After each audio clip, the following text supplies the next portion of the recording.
Just don't know this person, you know?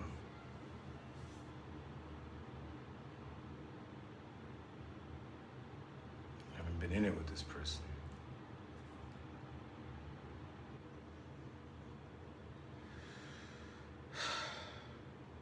Yeah. I don't want to be on TV.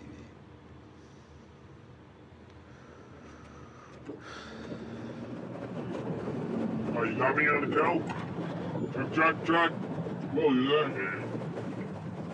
You hear me? What about now? What do I get going now? All right. Anybody see the subject out there? Dude, when we get there, don't let them see the camera. Hell no, don't worry. No one's getting shot, bro. I really want to do it. It's just more of my image that I'm protecting right now. If he would have sent me this before, and I would have conversed with, what's his name, the lawyer. I swear to God, I'm never gonna make you look bad. I swear to God. I don't gotta see where it was at. I swear to God, I'm not gonna make you look bad, bro. We go, ready to go? Oh, Jew, we're here. Is this how he does the whole thing? Fucking annoying, man. Shut the fuck up. Shut the fuck up. Shut the fuck up. No, because an egg. Shut the fuck up. Are you trying to sleep though? You can't just get up for. No, this is it. This is the interview technique, you know. I don't know this style. I've never seen this interview technique style. What? Are we filming? This is not an interrogation. Should I have my attorney present? What, are you guys whispering? Are we like, should we attack him now? Is that what they're saying? Because you have to keep talking over me. No, I don't. No, I'm not. Just calm down. Okay, calm down. Wait, this is my interview. This is my fucking show. He should be coming down from the middle of 61st Street, between 1st and 2nd on the left-hand side of the street. Some of these events are fictitious and exaggerated. Right. You know what I mean? So that's right. Objects in mirror appear closer to the truth than they actually are. Edgar's version of the truth and the truth are two different things. Yeah, bro, we could be in the Matrix right now. Right now, Edgar could be having a fucking seizure on a subway train in fucking Tokyo. This could be in his fucking mind. And let me tell you something, a lot of these are all exaggerations.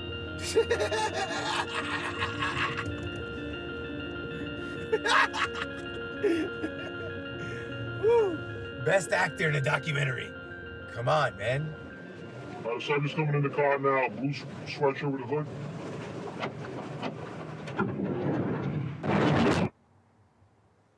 I think like we all know the truth, you know?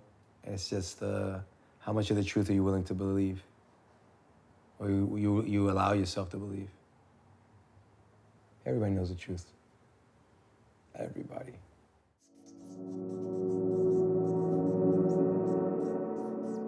The whole thing is a movie. What do you think it is? You watching life happen on TV like we're watching it out this window? It's happening right before your eyes and you think it's somebody else's life? It's not what's going on. It's your life. What a fucking joke that I have to do this, bro. You have reached the U.S. Probation Department for the Southern District of New York. With your telephone keypad, please enter your PAX client ID number, followed by the pound sign. You entered. No, you. If this is correct, please press 1. If you are not scheduled to report at this time. Edgar was a straight up, very well-known, very respected guy in the gambling world in New York City underworld. It's a very small world, this poker world. And I'm connected to all of it. If some shit got fucked up, Edgar's like, he was like a ninja. He's just over there now, like dealing with this. He had a little bit of a temper on him sometimes when people wouldn't necessarily do the right thing, but he just was like the patriarch of the whole thing. If there's a stain on your table to the fucking big debts you might have with the club, or if we need to have a backroom meeting, or if there's some shady dudes rolled to Edgar always has to come with me, it's like, yo, Edgar just has his finger on the trigger of New York poker in a way that like very few people really ever have. So we're gonna go to AC on Thursday, New Year's Eve. Who's paying? I'm gonna pay it. Someone's in the budget. I just think it's great that you're so full of yourself that you'll pay for a limousine to have yourself filmed in. You're just amazing. This is the greatest thing of all time. Yeah, right? It's a tribute to yourself. Yes. He's an egomaniac, slightly delusional. Yo, so Edgar's addicted to fucking drugs. But not even addicted. Like, it's not an addiction, it's just fuel. My God, the power of the chemical. We got the chemical imbalance in our brain. We got the chemical fucking imbalance in life. And we think that that's gonna balance us out. You know what I mean? But that's not how it works. Is you have to fight that shit. You have to fight the demons. That balances you out. The fight is what keeps you sane. I would throw Christmas parties at the poker club, giving away weed, Molly, Hennessy. My father's a clown. He's hilarious. You be seeing him dancing, oh my God. Like, what? In the car driving, he always sticks his tongue out, oh my God.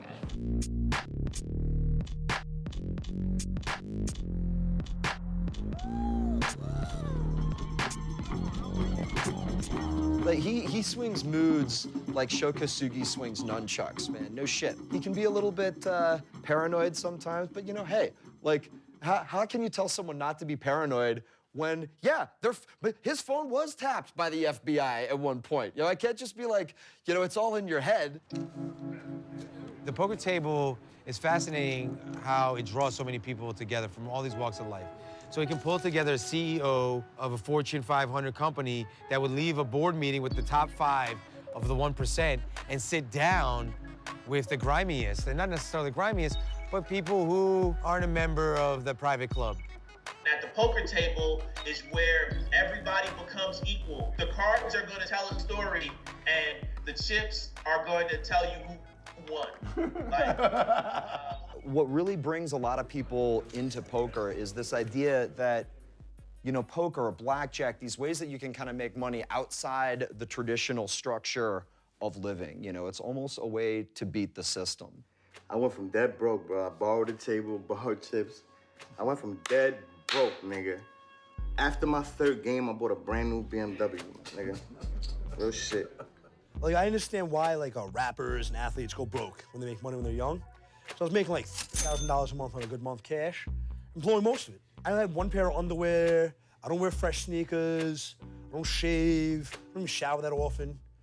But like, yo, I had to take a limo everywhere, and I had to like eat at the best places. Like, all right, I'm not going to be, working at a bank. I'm not gonna have a normal job. I'm not gonna be a normal, productive member of society as society sees fit. But I still saw a way that I could get rich. Some people study to be doctors, lawyers. No one studies how to not do anything with your life. I want to spend my whole life not working. Where's the class on that? This is it. This might be marijuana, by the way. And I don't care, because here's the thing, right? I was on pretrial for a year, almost 2 years.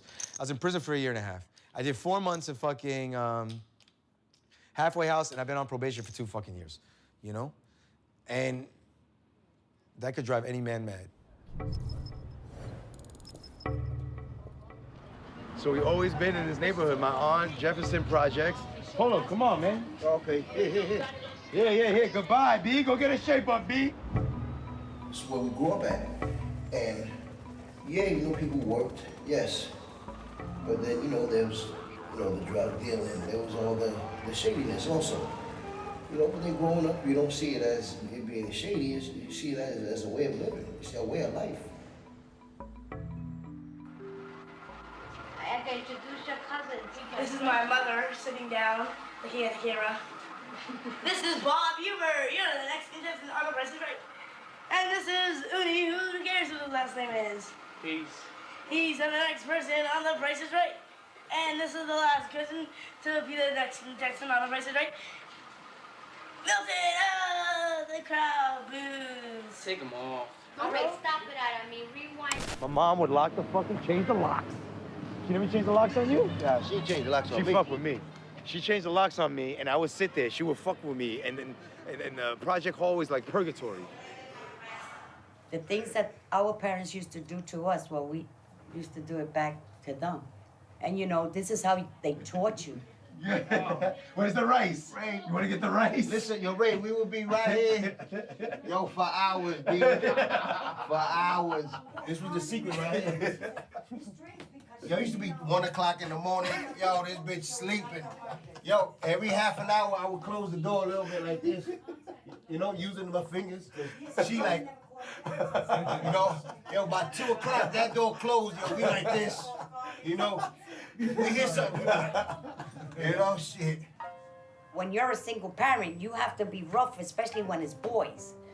You know, you gotta put your foot down. Well, this is where we live at, and you have to go by rules and regulations. I have to go in 2 jobs, leave one and then go to another. But it prepare you for the world, because the world ain't gonna beat you harder than your mother.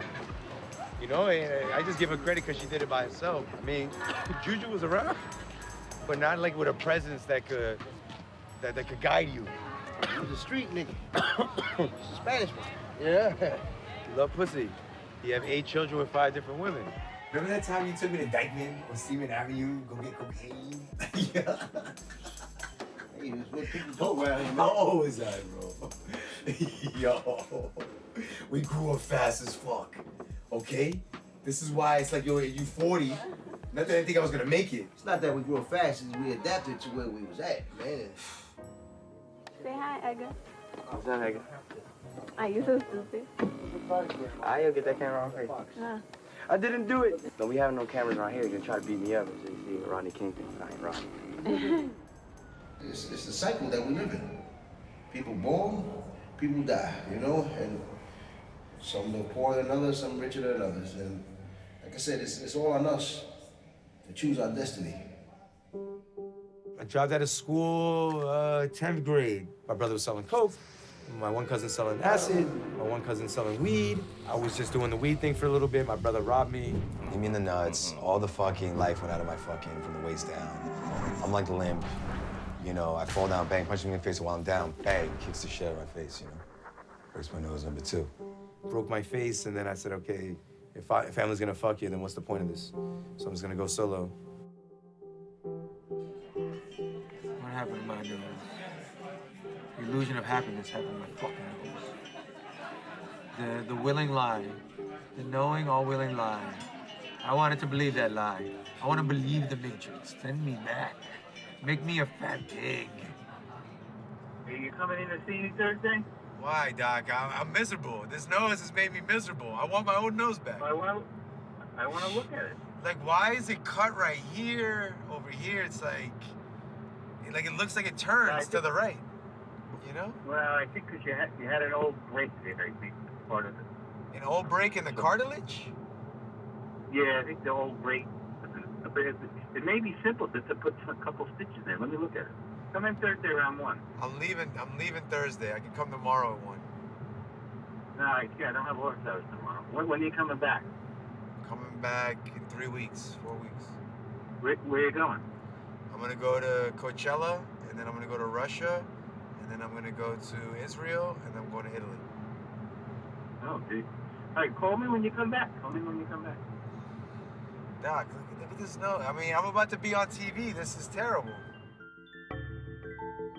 I didn't have to go to fucking school. I was reading Art of War, 48 Laws of Power, Art of Seduction, fucking, come on, Sun Tzu, Robert Greene, Machiavelli shit. This is the shit I'm reading. You should never have to read this shit. Because then it's like you have to deprogram yourself from that. Everything you're always looking at an angle. Everyone's friendship is based on how can it serve you. You know what I mean? You're manipulating it to one day. What am I gonna get out of this? As opposed to just giving something and being good with that. You know?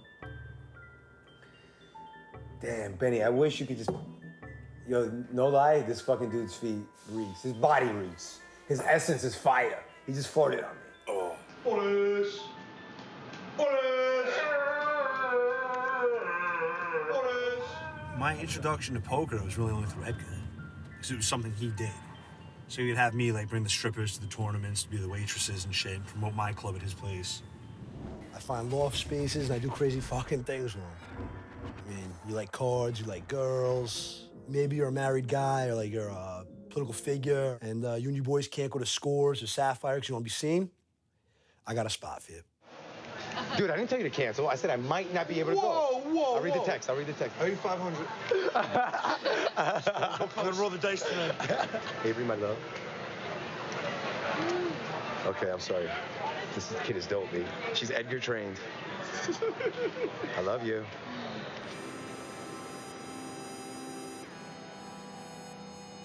Kid again, knows you're my first wife. I walk into the convenience store, I meet this girl. This fucking girl is gorgeous. You know, she's short, she's freckled, she got big boobs, she's Spanish, she's got the hula hoop earrings, she got a lot of sass, very full lips. I'm into full lips and just beautiful eyes, you know? when Mildred had announced that she was pregnant and that with or without me, she was gonna have this child, meant I needed to get on my giddy up.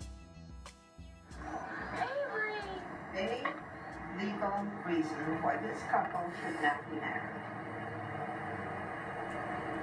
She's me. I now your husband. Surprise. Put an application in and I get the job at the video store.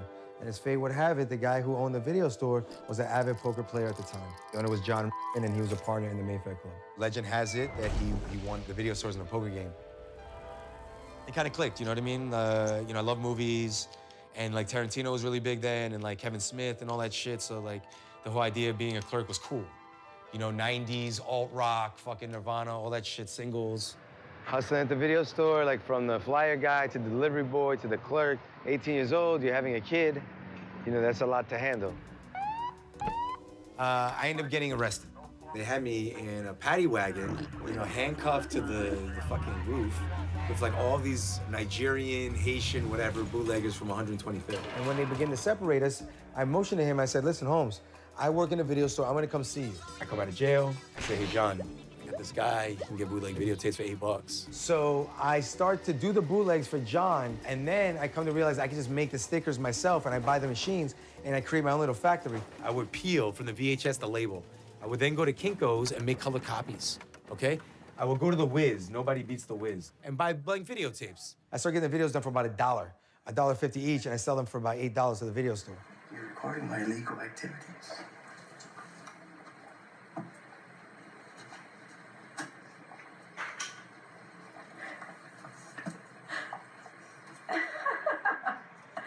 You're a cracko. So now I start making about $1,500, $1,600 a week with a very low monthly nut. I'm very frugal at, you know, at a young age because I want to get rich. I think that money is the answer to like my misery. John takes me to the first underground strip club that I see, stuff that I had only seen in movies. He took me to a spot on 117 between 2nd and 3rd. It was like one of these Mexican phone card places where you can like dial internationally.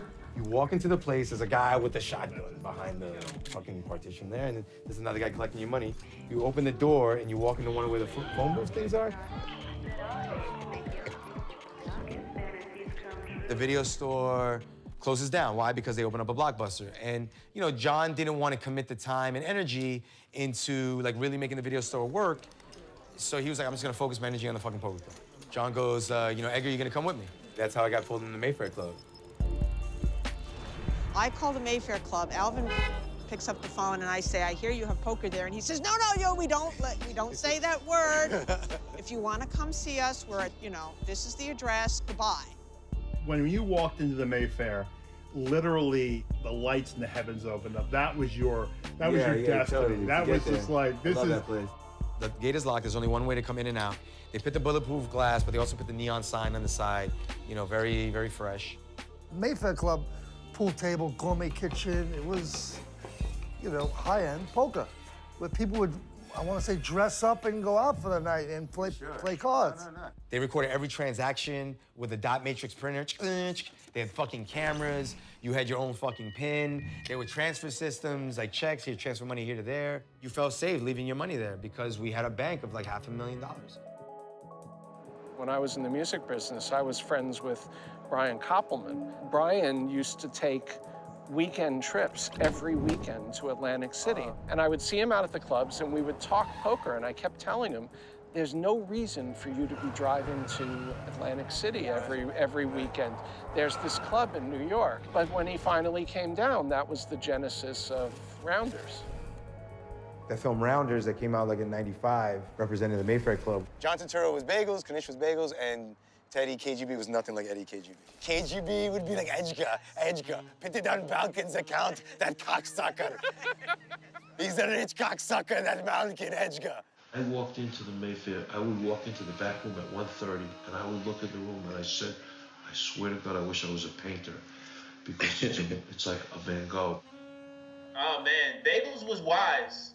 You know, you meet a lot of people, degenerate gamblers, like they don't have a heart, they don't care, like they'll rob their mother. Like, you know, he had character and he had a heart. Bagels was like an underground legend.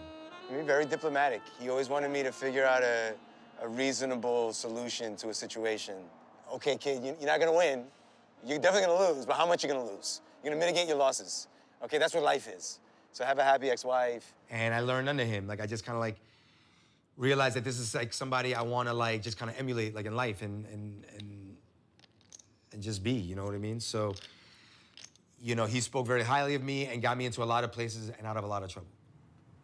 It's either after Rounders came out or after these guys visited, these movie stars, the place started just booming. Tuesday and Wednesday nights went from, 75 people to 175 people. It was crazy. The Mayfair Club, I made a lot of money. I made a lot of money, I lost a lot of money.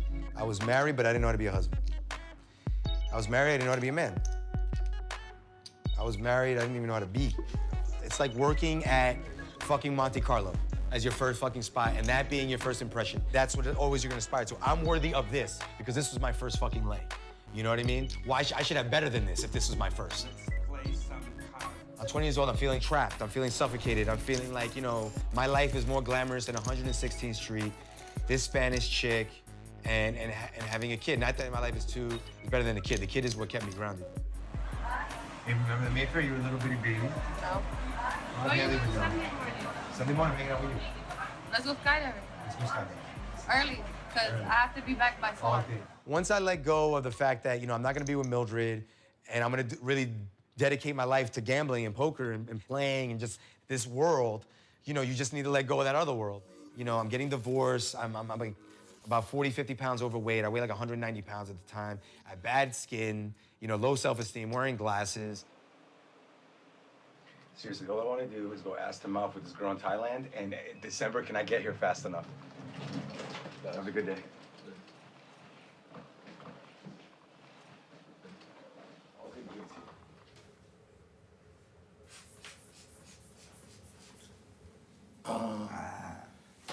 So from head to toe, without any complaints, the wrist and the knee, Yeah.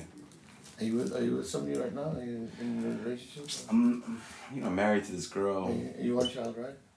Yeah, Avery's 20 now. Where you playing at now? Brian's game or something? No, I hardly play. I'm on Saturday now, so I always used to have cash in my pocket from cocaines and shit, but I have no cash. Cough? Doc is the only person who's ever held my nuts and had me by the nuts. Did you play a lot at the Mayfair? If my wife sees this documentary, she'll kill me, of course. If they ever died. Just my family went to sleep. And at 1 o'clock, I'd be there, and God knows how I survived. I'd get to work every day, and working like a dog to support my poker losses. They would come in from work, they'd play till 4. They would literally go wash up in a sink and go back to work, and they'd be there the next day at 4 or 5 o'clock. It was crazy. I mean, it really was when you think about the addiction that some of these guys could have to it, where they would come in and they would just play for days and days on end. Poker is a very addicting thing, and it's the same as cocaine. Right. And the more you lose, the more you want the adrenaline rush of winning, so the more you play. The worst thing you could do in poker is win the first time you play. You live under the impression that you're a winner. It's like, no, you're just the biggest fool. Well, it was the Mayfair forever. There was a problem there. Something happened with the Hanley brothers. He was pissed off that they wanted to charge him $5 for a soda or something. So that pissed him off. So he decided, fuck you, I'm gonna open up a club and I'm not gonna charge for sodas. He opened the Diamond Club. Hi, I'm Bobby Haha. I am a former poker player, Marine, gangster, and now a gay stand-up comedian. And that is my life. I just came out of prison. My other brother was doing whatever he does. Then my other brother was doing whatever he does. And my brother hates Edgar. He'd kill him in a second. He'd crack his neck like a twig if he got a hold of him. What I was trying to explain was that Hanley expressed a great desire to be in the film with only one stipulation. The stipulation was that his role in this movie would be man who cracks back over Edgar Concepcion's filthy head. I thought it was a bad idea, to be honest with you. My other brother decided to bankroll it, and I had some connections, so nothing would happen. The Mayfair would close at 4 o'clock. If you're stuck, you gotta get even, you go to the Diamond Club. Because they didn't close. It's kind of like this, with all the brick Yeah, wall. the brick. But it's like a big open loft. It's a hellhole. It's a shithole. Yep. People don't care. You're a piece of cardboard and you have a deck of cards. Game on. I'm the only dealer in there. I know what it is, locked in. And I'm locked in and day out. Next thing you know, 8 tables. Next thing you know, 10, 12 tables every single day, 24 hours. Steps to these dope motherfuckers, bro. It was a very profitable venture, and we were in a diamond club for a long, long time. Place closed and everything. Why the place closed? Oh, the police raided it. Were you there when the diamond shut down? Was it like a raid? Oh, yes, I was there. I still remember how they get into the place without a search warrant. We always ordered from a Chinese restaurant named Charlie Mao. An Asian cop intercepted downstairs from the delivery guy, said, listen, NYPD, whatever, give us the delivery. They rang the bell, Charlie Mom! And then John go like, oh, Charlie Mom, open the door. Somebody opened the door, grab the guy, put him on the ground, and they all rush in. First thing they do, cut all the phone line, knock all the camera. They use a knife to cut the felt. They were raided simultaneously with the Mayfair. Get the fuck out of here. And my good fortune was this. On my birthday, I'm in fucking Vegas. And I get a phone call that the club gets raided. They run in wearing, you know, bulletproof vests as if they were walking into like a war zone. It was like, shut the fuck up, don't fucking move, nobody fucking move. You know, he just kept saying it over and over and over. And I'm just like, you're making these people so nervous, dude. These are like poker players. This isn't They're like, old. They were yeah, these are old women. people. we were the first club that No, happened I know, to. We had no 100%. precedent, no Yeah, no idea what was precedent, going to no happen. precedent. Absolutely none. If you're just having a game among friends, you can gamble millions, I guess, if you want. No one can say nothing because no one is profiteering off the game. That's the legality of it. You're making money chopping the game or charging time. That makes it illegal. We go to the tombs, fingerprinted, photographed, the whole works. We get locked up in a room. The punishment is actually really sort of benign when you think about it. You spend the night in jail and you pay like a $90 fine. Right. So once you're out, you're like, I'm done. I wound up doing 1 day of community service. You gotta remember, this is my daughter's godfather. We were fucking super tight. I'm like, yo, what the fuck was it like? You know, whatever. And I was like, hang on, that's it? Because I had been arrested like twice before. So that was like, you mean to tell me you make all this money and you go to jail for 1 day? Oh, I could fade that. You know, rumor was saying there was mayor task force instead of just Right, I supply think so. squad. I think it was main task force. You know, Giuliani was, trying to get rid of all these things, these sins of Gomorrah, these vices. The Peep Show was on 42nd Street, hookers, the drugs, the prostitute. You want to bring in Disneyland and get rid of Skid Row.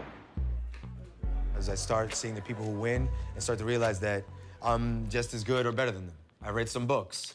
I dropped 45 pounds.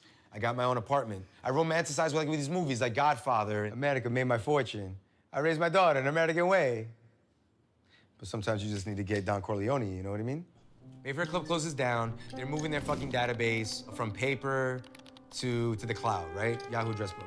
I, being a firm believer in knowledge being the source of all power, changed the password. So now I have a list of about 1,800 people who play poker in New York City. The same name, fucking. What do you keep on wrong? No, writing's okay though, please. No, the names are right, they matched up. How? How is it 30 surgeons? There's 30, I've known in my lifetime, 4 surgeons, Sergio, yeah, over the course of my life. I have the actual paper list here. This is correct. I see what you're saying. Okay, so we're gonna do a blast today and a blast tomorrow. Yeah, let's fucking. Right, let's just go hard. For $100. Let's follow up on everything. I called Justin already. It's the Reek, the black kid. I want to hit up Tristan personally too. Pierre? Pierre? Ted. Yeah. It's Edgar. Yo, what's up, man? What's going on? Are you still in New York? Yo, life is good, man. Life is good. That's what the purpose of this phone call was. Come through Saturday. We're gonna be here all day. We're gonna have a game. We're gonna be chilling and drinking, bullshitting. I want to keep it super friendly. I'll keep it small. It can get as big as guys want to straddle, but 5-5. I would like to keep it like a limit game. Something I enjoy playing. I don't want to get angry. Stu Char's Cafe. He went bust. I'm gonna call the Swede. I want the Swede to come. I'm saying there's fucking pages of replies. We fucking look at this. I'm swamped here, bro. We sent out a fucking blast. It's all the fucking poker creeps, bro. Coming out of the woodwork. Is there a gluten-free menu? Lose my number. Can you send me a selfie so I can put a face with a name? You want me to send him the link? Yeah, just Google me, Edgar Poker. How about strippers? This is Phil the Rabbi. This guy's good. Yo, it's gonna be great to see you, bro. I haven't seen you forever. Oh, we gotta call Bruno too while we're here. Because he's got 6 dealers ready to fucking rob. It's gonna be. What do you want from me? 1 second, It's a bro. burner phone. It's like all those random No, 1 calls. second, bro. Benny, bro, I'm trying to. I want to call Mike McManus to see if we can invite some of the people from the art shit, dude. Let's call Perez. We're having a party here on Saturday. You know what I mean? Blow it out, 2 o'clock in the afternoon. You think we could pick artwork up in one day, have a pop-up party Saturday, and we could do an all-nighter? We do it how we used to do it, because that's the only way to do it. And I'll be like, yo, this is what I used to do. A little bit of this, a little bit of that. Because you understand what it takes to embody this persona. There's 8 of me battling with the devils and the demons and the angels and the redeemers. When I don't want to go do something, I want you to be me. I'm like, yo, E, go with them.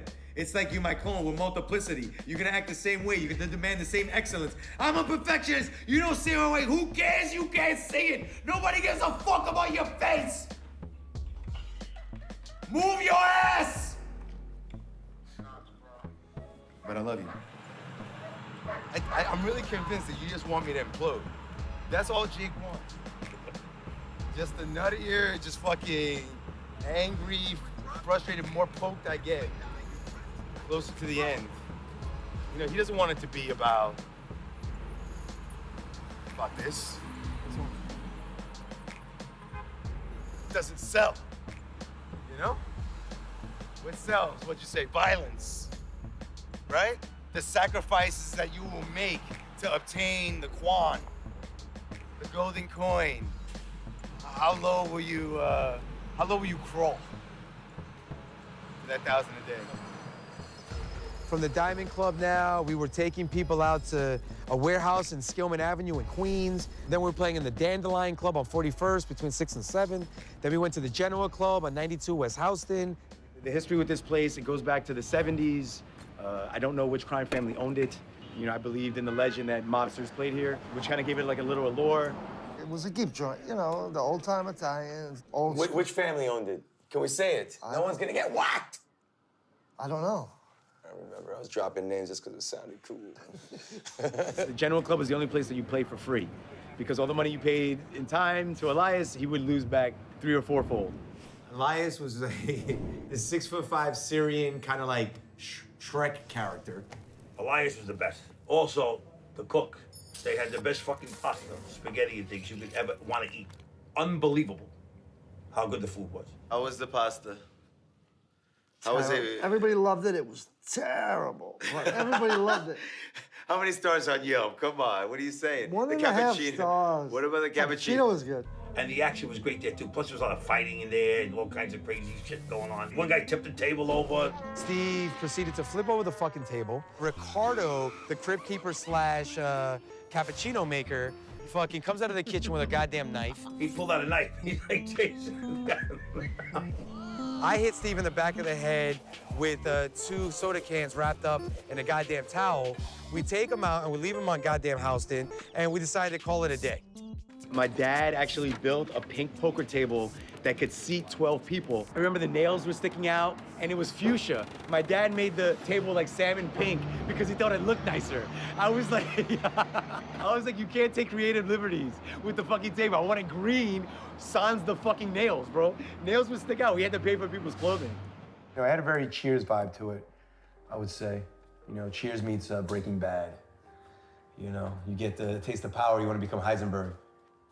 Yeah, my ego got to me early.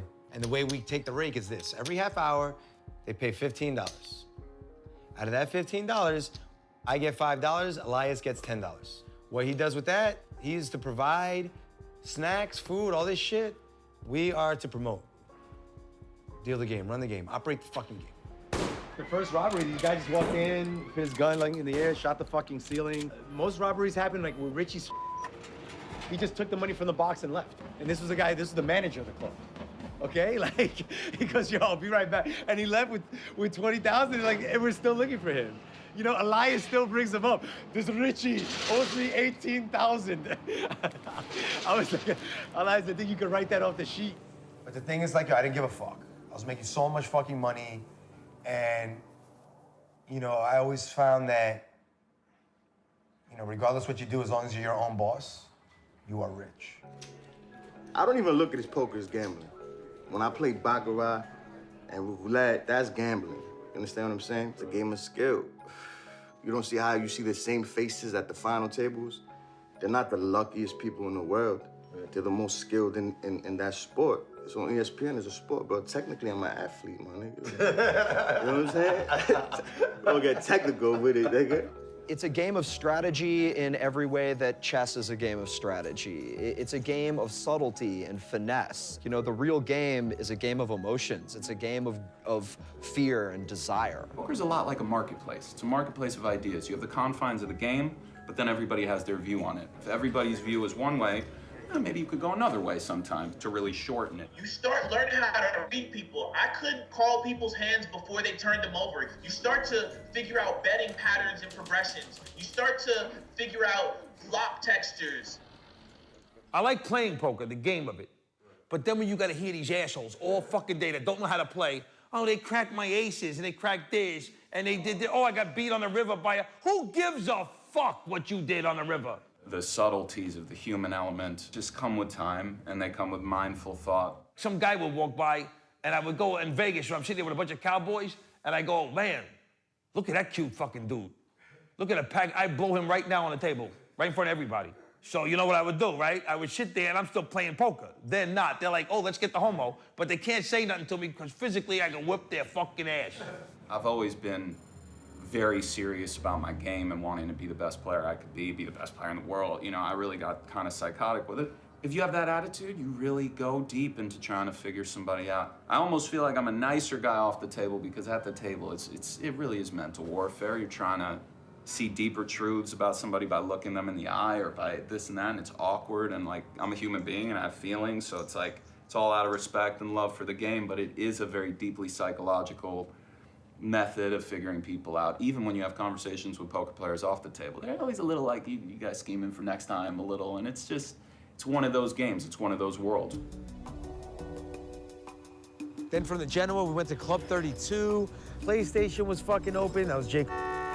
The Midtown Club on 32nd Street. The Clover Club, run by the Hanleys, who had owned the Diamond Club. They came back. That was on 8th Avenue. That's when the cops came in, a fucking commando style through the windows. Cops come in through the fucking windows. G.I. Joe. Yo, fucking terrorist, Israeli style. PlayStation was a club on 14th Street. Had probably 14 tables. PlayStation was loud. Just imagine just everybody cutting checks. It was right in the middle of the city. Union Square, every train gets there. Parking is great. Bang is right across the street. Right there. The ATM. On 5th Avenue and 14th Street. It was like printing money because people were so loose. 10, 20 games with like $500 pots regularly. People just raising. You have people that will play any 2 cards and just be like, doesn't matter what you got. Oh, you got 2 kings? Well, let's see what the flop brings. I worked there, and at the end of the night, they had something that I wasn't really accustomed to. You take your chips, and you bring them to the cage, and they give you money for it. Like, this was strange to me. I was like, wait a second, you actually get paid here? For games to sustain, it always has to become a sheet. That's what the world is now, it's all sheet. So fuck a monopoly money, bro. What's the point? There's no point. That's probably why you don't do this shit no more, nigga. There's no point in this shit, bro. I'm making movies now, TV show shit. Trails. Guy who hosted a game in here for like a year and a half. It was like the biggest fucking... It was like the most successful Ponzi scheme since Bernie Madoff. This guy paid people in index cards to come back and play. New York City poker is not what you used to do. When Edgar did it, it was like 10 fucking tables, like a couple hundred people throughout the course of the day. It was like, it was much more of a family feeling back then too. You knew everybody, you came in, you ran the shit. It's a reflection of like everything else, bro. It's like fucking Instagram, you know? It's all fake, it's all filters, it's all smoke and mirrors. So yeah, I'm at the General Club. Kids growing up, no problem. I'm dating this girl. I'm putting a lot of hours. And the poker clubs, yeah, I would be there just like sitting down, like I would read a book and stuff, but I would still see everything. Like he took me everywhere with him. When I used to tell motherfuckers to come to the Genoa, I'd be like, go to fucking LaGuardia and then follow the towers. It does not appear that there's any kind of an effort up there yet. Now remember, oh my God. That looks like a second plane. something else just hit. A very large plane just flew directly over my building, and there's been another collision. Can you see it? I can see it on this shot. How about Richard was running the place at that point? It happened to be September 11th. We had a game here on 9/11, the day the towers went down. And I remember Steve asked us to turn off the TV because he was playing in a hand. So he really wanted to focus. I'm kind of ashamed of myself. I remember in the midst of that, standing out there watching the building and then somebody coming out to me and asking me to come back inside because they needed a ruling on a hand. And you can see the two towers, a huge explosion now, raining debris on all of us. We better get out of the way.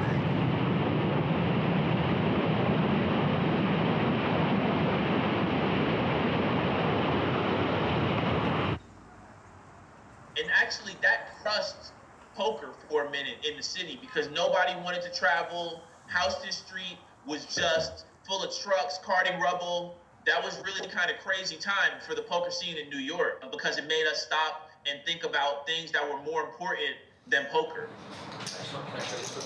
We're not recording, are we? No. Okay. So that's the. I got $200? 193. Hang on.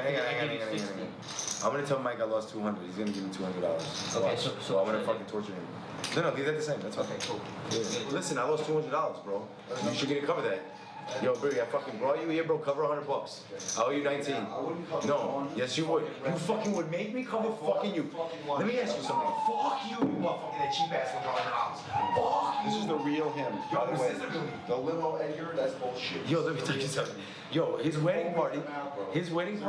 Get back in the game and fucking grind, man. No, I think $103. This game is so fucking weak. No, I don't want to play. I just want to bring you here. I got money. Now, you're gonna cover $100. That's it. No way. Cover I'll tell you right $100 now. Forget about it. Cover $100. Forget about it. Fuck you. Nothing's changed. I'm gonna get my bag. All that Buddhism, yoga, it's bullshit. It's a lie, okay? You're a fucking serial. Like, go get my bag. Yeah, you're on the Green Valley Ranch. Green Valley Parkway, the next exit. And then go left. Do you have to control every... I know. I've been here before. Try to help you, bro. No. If you want to help me, you give me a real fucking interview, you take the training wheels off, and you spill the fucking beans. You want to help me? No beans. You want to help No me? beans will be spilled. If you want to help me, you got to make a little bit of a mess. You know what I mean? Tell the fucking truth, Jamie, about fucking Pizza Rock and kicking him in the cock and giving him the boot. Okay? You're getting off this exit, Green Valley Parkway. Oh, God. I know where I'm going, bro. Do you know where you're headed, bro? Know where I'm headed. Nowhere fast. Death is coming for us all, my friend. It's coming for us all. I take a break from New York City Poker, try to go legit. Mike gave me a job at his logistics company, selling the logistical services. We talked about poker a bunch. So he said he was trying to get out of that world, and, you know, he had a personality that looked like it was suited towards sales. And, you know, of course, he made arrogant statements like, I want your job in 6 months or something ridiculous like that. But, I mean, I thought that was funny, so it's better than most people come up with an initial interview. And so for a salesman, you want that. You guys are just completely different people, so it's kind of weird that you guys have stayed friends for such a long time. I think it's because you both kind of have the same vision of trying to be successful at what you do, no matter what, if it was you in the poker world or him in the logistics business. The success is what drove you guys, and I don't even think it was always about the money. I think it was just about winning in general and being the best at what you did. Edgar was supposed to go into sales. He acquired one customer and then stopped selling, as if he had proved something to the world and to himself. Coming to work late, taking Percocet at work. Most of it was spent playing poker together in my office. So, you know, there wasn't a lot of work going on. And then I said, yo, bro, I'm gonna quit now. And the commission I was supposed to get from this account, I don't give a fuck, I don't want it. The time you invested in me was not in vain. You got this one account, which will pay you dividends in my absence in the future. I will take the knowledge that you bestowed. So I encouraged Edgar to go back to poker and pursue his passion, you know, at that time, which still seemed like a viable way to make a living. I'm out of the business for about a year. I come back. The PlayStation is doing well. The General Club is still there. As always, going to be there to the end of time. And now the upstart Ace Point Club is there. Ace Point was just like all little rich motherfuckers, yo. All little rich motherfuckers, B. I remember I had to smack a nigga one time. This nigga got brave heart. Still fucked. And that's it. After that, it was all love, nigga. You know me, I mingle with everybody. So everybody, I'm lighting niggas up. We smoking. You want weed, nigga? Here, take that shit. I don't give a fuck. Ace Point was smaller, but Upper East Side guys. You walk in, there's some tables right to the front. There's a desk there to buy chips. So they put you on the list because usually it was a wait to get a seat in there. The place was juicy. And you had like movie stars going there, people from, you know, all different walks of life and everything. It was like just threw the line out there and just reel them in. It was easy to make money there playing cards. There was backgammon going on, there was chess going on, there was people just hanging around having quality conversations. There were some good people there. It felt like a real home game. Ace Point was pretty small stakes, and then occasionally there were a few guys that would come in and play bigger, and things would, you know, take a turn for the exciting. I was in Ace Point. We were playing 500, 1,000. I think we were playing like a huge game, and the cops walked in. We kept playing, and they walked out one night. That's the only time I can remember ever being in a club that actually got raided. But they didn't shut the games down. It was like a long time ago. I remember one of my kids was with me though. Right? I think Harlan was there, or Jesse, or somebody. You remember that night? I was sitting there drinking a soda, probably. We were there for like 45 minutes, and then all of a sudden, like 18 cops busted the door. I'm like, oh shit, I'm like 15, I think, at the time. My dad, they're in the middle of the hand, and Dad's like, let's finish the hand, let's finish the hand. And then I know you got up, like, went to talk to them, and they just left. Yeah, I never felt that it was like a dangerous place to bring a kid. Maybe I'm a bad parent. No. Like I would bring my kid to a bar, but I would like take him to a poker club. I'm 26 years old. I meet this girl at the Ace Point Club, and she's fucking the bomb, bro. We definitely clicked. You know what I mean? Like her sense of humor, just kind of the way that she kind of saw the world. Like fuck you. I'm kind of just gonna kind of like be myself. But at the same time, she was like a sweetheart. She wasn't malicious, very kind. You know, I entered like a big phase of like doing drugs. I neglected my daughter. I was making a lot of money. I lived in this $1 million condo in Williamsburg. You had just gotten that place in Williamsburg. My dad was like, we're going over to Edgar's new place. That was another life-changing moment. Being like 10 years old, Edgar was like, oh man, the kid can't come in. To my dad. And my dad was like, why? What the fuck is wrong? And I remember like walking around, seeing a big dildo on the fucking kitchen. I was like, going up to my dad, like, why is there fake dicks all over that? He's like, it's his girlfriend. Or maybe him, who knows? He's gonna tell the story, say my name properly. No, because you want me to tell the story Edgar wants me to tell the story as if he accomplished something. It wasn't an accomplishment. That's the whole point. It was just disrespectful to me as a homeowner living in the suburbs, and to my family and to the families that were there. You know, Edgar just was engaged in inappropriate behavior in my driveway on a Saturday morning with Asa. So I was just throwing out my garbage and happened to catch a glimpse of that. I know I have a pig, and he behaves like one, so today he will behave in public like a pig for us. We're leaving the M&M concert. We stop at Little Italy Pizza. This guy Cliff taps us on the shoulder. You are absolutely beautiful. He says it to Asa. Gorgeous woman, I'd like to show you something. Would you mind coming upstairs to check it out? So he takes us upstairs and he leads us to the 10th floor, and it's a dungeon. It's called the Nutcracker. Yes, my guys. Yes, my guys. He's showing us around the rooms, the crosses, the cages, you know, and Asa's like, I'll totally do it. That's the way Asa's career began, at the Nutcracker. In 2001, nobody knew about poker. Unless you're a professional poker player, no one knew about poker. Right. People started like get a little bit of interest in poker because they just started like really showing it on TV. Right. In 2002, Varconi won, and he was like a super amateur, and people were like, oh, this shit's kind of cool. Then in 2003, Moneymaker won, and he's like a super fish. Everybody heard the story. He won like a $35 satellite or whatever it was, to a bigger thing, and won a couple $1 million. And then that story really had legs, especially his name too, Moneymaker. It was like dope. I think the internet changed it all. Oh, totally. Everybody was playing online, 24/7. Could be playing with 7, 8 games on multiple screens, playing like a robot. They know. They look at it, boop, boop, boop. They keep clicking. And the poker clubs in New York were still thriving. Ace Point Club is fucking rocking. The place is a shit show. They're busy, but they're not organized. So I see it as an opportunity to get back into the game, to throw my hat in the ring. New York Players Club was a club that I managed, promoted, and really farmed and babysat and loved and cared for, and it was the biggest club in New York City. So in 2003, the poker boom happened. 2004, the club opened. Yeah. And it was just brand new. It was like, it wasn't a bunch of people who played poker for 10 years and wanted to play more. It was a bunch of people who had never heard about poker in their life, had some money because we're all in New York and everyone had jobs. And they're like, oh, this is interesting. Okay, if you picture Manhattan, Union Square is PlayStation territory. Upper West is the Players Club. Upper East is the Ace Point Club. There was no like animosity. There was no beef. It wasn't East Coast, West Coast rivalry. It was all like, hey, the pie is fucking big. We got the West Side, you got the East Side. PlayStation's got downtown. Genoa's got, you know, way downtown. Open the door, that shit was like fucking heaven, bro. Like poker heaven, my nigga. I looked, I seen 8 tables that way and like 8 this way. I'm like, get the fuck out of here. This shit is real life, bro. They really have this shit. I remember the Players Club having this energy, this kind of electric energy, just from all the action that was going on there. All the shuffling cards. I remember hearing the clicking chips. I was like, oh, I'm gonna like this place. The tournaments would get about 70 to 100 people, and poker was cheap back then. $4 a half for a 1-2 game. And the vig on the tournaments is what, 10 bucks? $10. A $10 vig on it, those days are gone and they'll never come back. They'll never come back.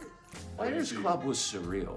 If an underground poker club can sustain itself in just the heart of the Upper West Side, not even really hiding, just like here we are, fuck it, let's run this illegal operation, and it was like, okay. And it was such a tightly run joint because of him. I mean, there's a work ethic that is involved. That was like as good a sort of lounge club as anything. So it had the vibes and ambiance of just like this place you want to go. I do remember becoming a winning poker player. I thank you, Edgar, for giving me that job at Players Club. That was like when I finally came around and I knew what I was doing and I understood and I was trying to be smart and I was trying to book a win and leave, like the Edgar Concepcion school of poker. Like, come in, make some money. Like, okay, it's a profit, I'm good, like I'm out the game. Like, y'all can have the game. Like, now I'm gonna rank the game, now I'm gonna deal the game. Like, I'm gonna make some more money. I just stopped working, he brought me there, boom, boom, boom. And God did the rest for me. He said, you need a job? It's the best job you're gonna ever find, bro. He pulls in front of the club with a fucking jag, and then he pops the trunk, and it's like Jimmy Jazz up in that shit. There's so many clothes. Oh my God. I was like, homeless, but I was a rich homeless guy.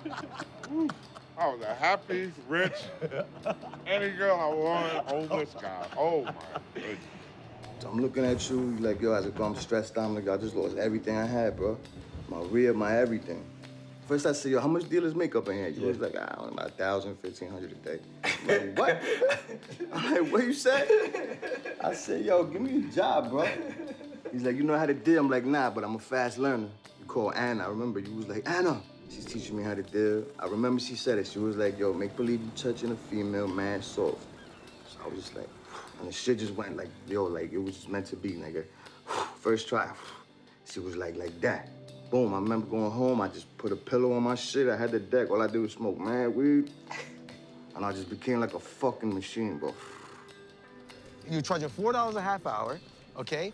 I had 20 dealers working, all right? This 17-year-old kid comes in, I'm thinking he's 19. I'm like, okay, straight away he's managing.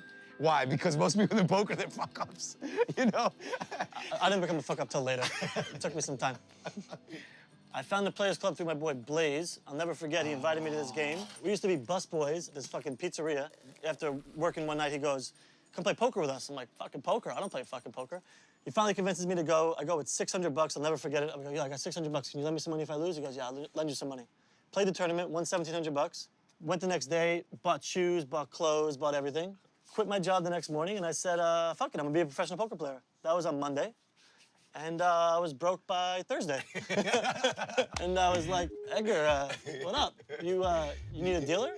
He's like, you know how to deal? No, I don't know how to fucking deal. Just come in tomorrow, I'll let you deal. Made a fortune at that time for me. I mean, I didn't make any real money in my life. The time he called me, I was broke, and he called me to come to the Players Club. A lot of people couldn't deal the big game because they don't know how to break the pots down or anything, and I know how to do that very well. The youngest didn't know. I bring in the old school. Right, so they're playing 100, 200, and 1,000, 2,000 overs. What was going on was unbelievable. There was all these young guys from Wall Street and everything that were just coming in there, dumping their money, Then you got all the other guys that were robbing people with these phony mortgages. And within a couple of months, I had over $100,000 cash. I was winning tournaments. I played in the World Poker Tour thing. I finished 12th. I won 54 days in a row, which is like impossible. But that's how easy it was. It was like stealing. It was like taking out a gun, which I didn't have to do anymore, and taking. Like I used to rob pimps when I was younger and drug dealers. Now we make the papers. Okay, we become very, very popular. Macaulay Culkin is coming there, he's a regular. Hank Azaria is coming there, he's a regular. Hank Azaria came to You know what I mean? PlayStation a couple, once or twice. There you go. I met him, it was... Yo, can we get him for this? Hank, we need you. And Totoro. Shh. But I tell you who else is gonna be there. Fuck that shit. The biggest bookmakers in New York, the biggest fucking gamblers. Terry, one of the winningest professional poker players. Joe, another one of the biggest cash poker players in the East Coast. And this is no lie. At the peak, I was making in a week. It's funny. I definitely could be richer, but it's not. I don't care about money. I care about it, the things, stuff I can do with it. But to like get it and hoard it, and like let it be the measure in which you measure your success or your worth is fucking not. It's not what I'm gonna do. You know. I had a lot of money when I was like 21 years old, and then I lost all of it, and then I realized that I didn't do anything. I just sat there. It was still me. Didn't change me. Didn't make me better. But then we have so much fucking like. We give it so much power and shit. So Edgar loses interest. That's what happened at Players Club. All your partners are mad because you hung out with Asa and you didn't work. Your recollection probably isn't there, but that's what happened. I made them a lot of money and I stopped showing up. Right. All of you guys made too much money. That's not the point. The point is that you stopped coming to work. Yes. You were the architect of your own demise. Yes. As always. You know, it's a well-documented crash and burn. I just don't think you want, I just don't, you know, I don't know. I don't know what it is. What do you think it is?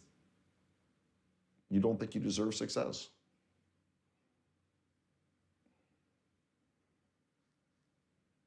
The money has to be lit on fire. You don't value money, and yet you're obsessed by it. I can't have partners, because having Elias was enough, and these guys are nuts, and I'm building a brand, and I learned so much from Mike. Mike was like my consigliere, the guy that I looked to, and he was an awesome fucking guy, and I meet this fucking girl, and I got this fucking kid, and things are going fucking great, and the club shuts down. Players Club became the next generation of Mayfair, but it got too big. Phil Hellmuth showed up one day with A-Rod. The next day it was on page 6. A week or so later, front page, A-Rod dealt out. He gave an interview. I shouldn't be going to these places, which was probably the worst thing that could happen. Club shuts down, cops raid it. They raid the PlayStation, which is on 14th Street. They raid the Players Club on 72nd Street, and they leave the Ace Point Club. Don't know why. Then the sweep came, and they closed everybody down. Were you there the day of the arrest? Because I don't remember being in jail with you. I was in jail with Terrence. Terrence is like, get me out of here! The day that we got popped, the fucking cops walk in and they're like, okay, we need to know everyone that works here. And they're like, we know you work here, Edgar. Like, tell us who else works here. And he's like, I work here by myself. And they're like, oh, you deal 13 tables? He's like, yeah, I walk around and I just pitch the cards as fast as I can. And they're okay, well, we're gonna find who really works there. And we're all sitting there in black shirts. Yeah. They don't know who the dealers are yet. Every time the cops weren't looking, I'm like, let me see if I can get this fucking shirt off. Like, and I didn't get it off, and then I spent fucking 3 days in that stupid jail cell. There's 40 of us in jail. People are crying, think there are rap battles, there are fucking tears, cigarettes being sold, rolled in fucking newspaper and toilet paper. How did it get in there? Who the fuck knows? The judge looked at us like, okay, you got a 48 hours community service and $85 state surcharge. Go downstairs and pay it, and then have a good day. This was at about the time that they were building that Yonkers Raceway casino. So it felt to me like they went and did a sweep through the city trying to shut down these clubs because they wanted to be the only game in town, as if all of these poker players are suddenly going to flock to Yonkers Raceway to play slot machines. Now, you want to correlate? Everybody got closed down to the boom in Atlantic City when Poker No Limit came and took off. Well, should one thing have anything to do with the other? You're saying the casinos were involved with the New York City government and law enforcement, the FBI. That's what you're saying. You said that. Did I say that? I think you just got stay out of the fucking paper, you idiots. Right. It was the end of New York poker as you knew it. Like, it could never be the same. So we thought. I decide after this, I'm gonna get away from the Upper West Side. I'm gonna take the business all the way downtown. I'm downtown at this place called The Loft. The Loft was, it was Nice. Yo, come on, bro. It was above this little restaurant, 4 tables, very smooth. Each one had a flat screen. Yeah, and Supposed brick, started from backfill. nothing and just blew up, man. I'm running the fucking game. Asa and I have a very tumultuous relationship. A lot of drugs, a lot of Xanax, a lot of fucking, you know, escorts and ladies of the night. If the Asian chick sits on the front for the plural thing and the other girl, they should probably go face to face. Her name's Akira, by the way. Akira. She goes on Stern, she's a fucking stud. She rides the Sibian, she's having crazy orgasm. It's not an act, this is real. Hardy meeting Stern, that's the least producer video. She goes, get away from me. We get separated. She's off to bigger and better and greener and grayer. And the winner is Asa Akira. My daughter never came to see me. It was 3 bedrooms, 3 bathrooms, 2-floor duplex in Brooklyn. And, you know, I would fill it up with hookers and sin. Dinner was pasta was more tender. I wish hookers were right. And I was like, send them home, kill yourself. We used to live together. It's my own business partner. You didn't know that? Well, right now, I'm on a limo, baby. Maybe a scandal. Was that chummy?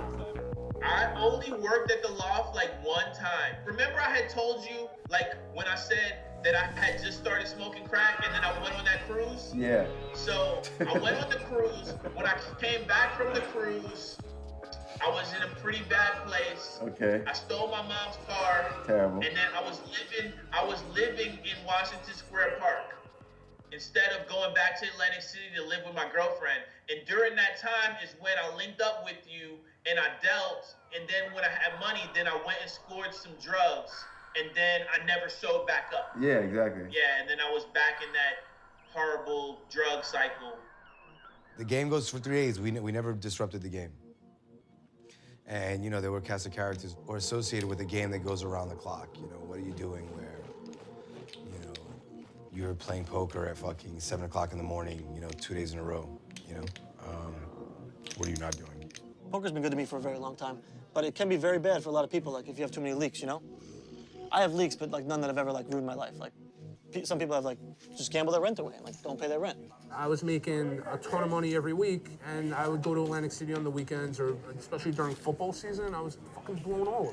First of all, my place was a central location where I was at, and people knew money were coming in. So what does that attract? It attracts bookies who are like, well, he's there, he has the place, he has the money, let's give him a $20,000 a week credit line. And 8 fucking bookies do that. So now I have $160,000 a week in fucking credit. You know what I'm saying? That's a lot of rope to hang yourself with, you know? And I hung myself with every inch of it. I pissed away so much bread, it's fucking depressing, bro.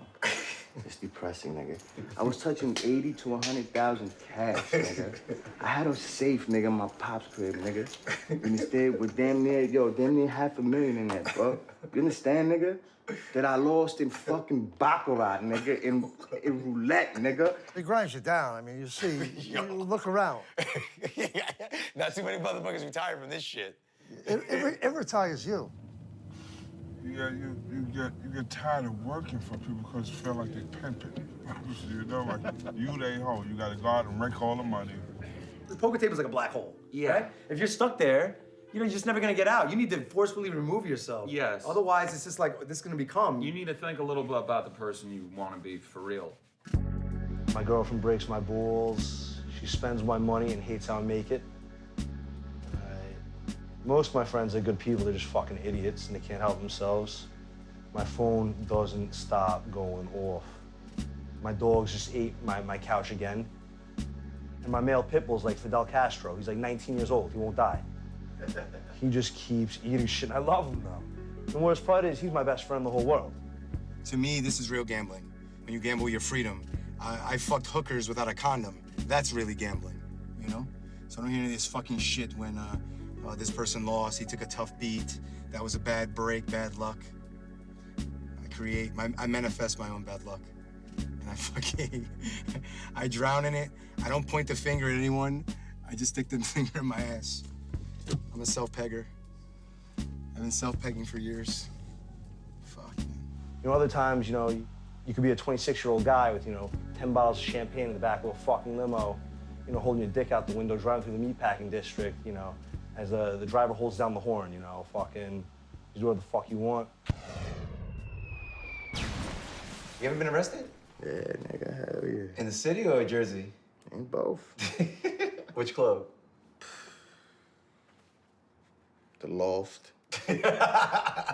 So the Loft got raided because, the gypsies came in a pack. And the gypsies, listen, they play, they buy in short. They're definitely part of the poker fabric community. And these guys are just jerk-offs. Like, I forget exactly what they did, but they did something really fucking stupid. And I said something about it, and they, start fighting with me. I'm like, the right thing to do is, just shut up and, let the game run. But I was a stupid kid who didn't know any better. And I started fighting with them. And I don't remember what happened, but they left, or I kicked them out, or whatever it was. But Edgar wasn't there. And, an hour later, they, call the cops on us and say that we have, guns and shit inside, or something dumb like that. That's the gypsy move, man. This is a beautiful space. It is. The trim is lovely. I love the two-tone. Because you don't want to keep a poker room too bright. You want warm colors, earth tones. The feng shui in the poker place must be proper. Otherwise, I had a waterfall at one place. And let me tell you something.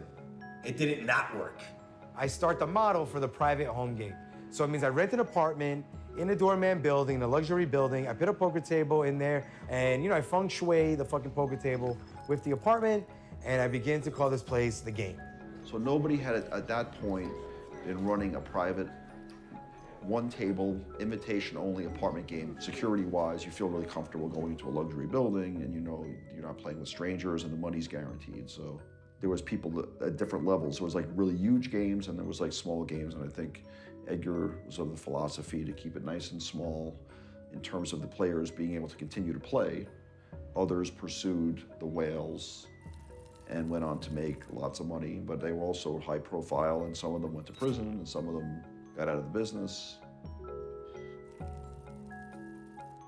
Back when the Players Club was open and the Ace Point Club was open, we would let a lot of young people in. And some of the young people that we let in were the teenage sons of billionaires, of Russian oligarchs and, Jewish art dealers. The Trump Tower game, right? Where the alleged Russian mafia was I'm gonna say $100 million. I'm just saying, allegedly. running the game in Trump Tower. Selling fucking art shit and fucking Molly Bloom. I worked at that game. That's what I'm saying. We got more. Come on. What do you mean there's 2 minutes to go? Joe, get the fuck out of here! Don't tell me you gotta go. Just go. I'm sorry, Joe. It's okay. You want a cookie?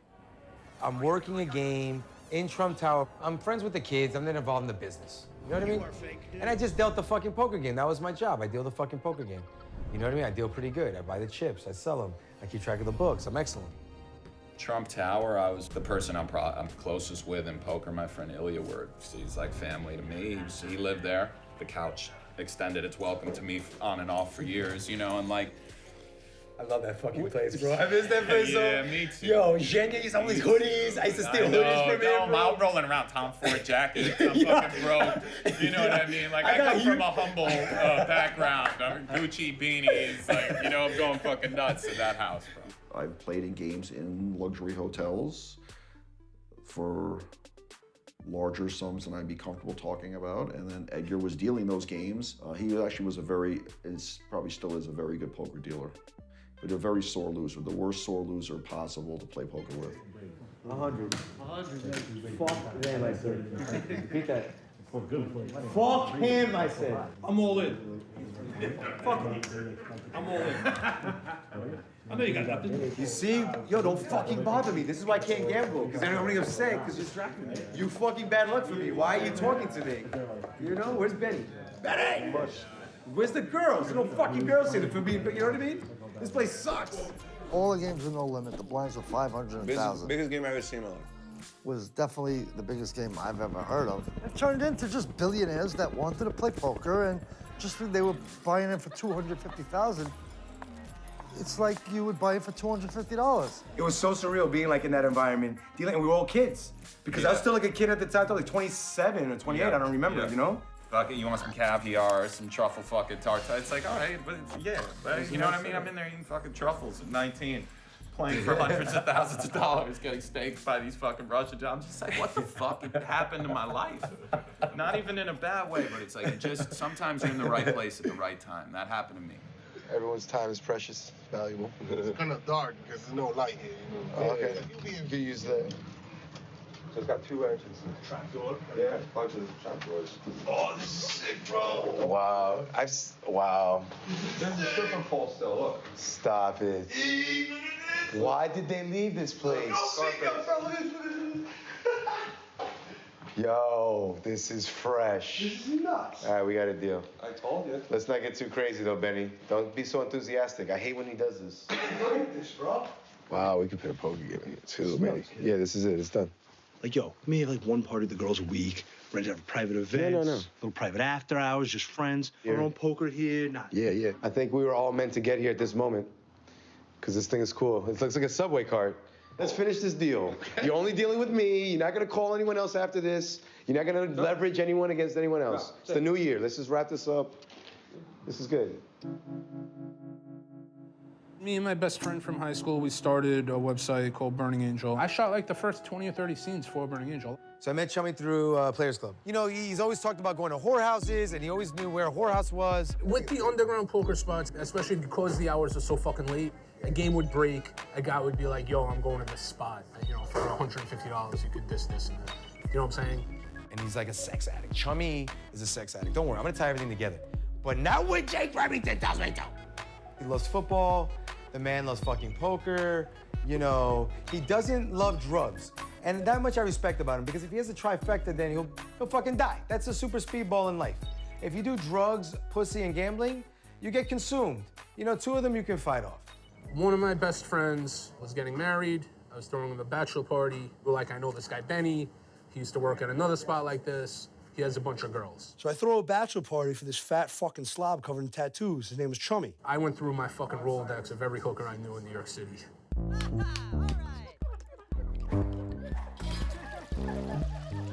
And before you knew it, we had close to 20 girls there.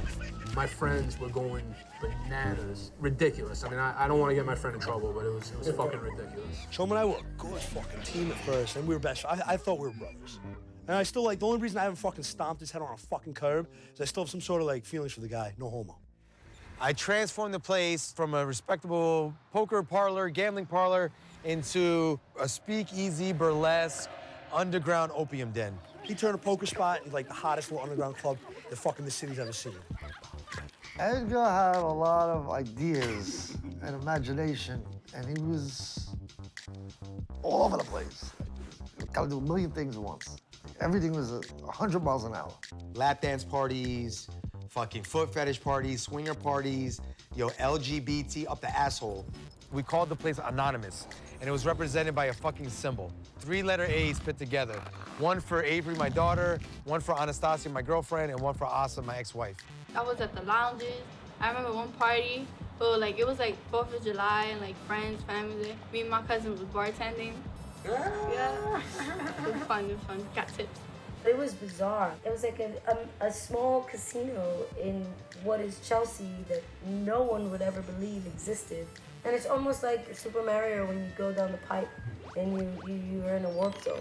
It was basically kind of like the movies. You walk in, there's like sexy women and stilettos and bikini, and there were people from Wall Street, producers, baseball players, basketball players. And we had like this whole group of Navy SEALs come in. It's the back curtains where the more private lap dances occur, you know? And by private, I mean anything goes as long as no one asks any questions. I think it was just the perfect mix of scummy and like classy. Very smart girls that were going to college want to be more private. If not, we've been working at the strip clubs, being strippers. Some of these girls will walk out with thousands of dollars.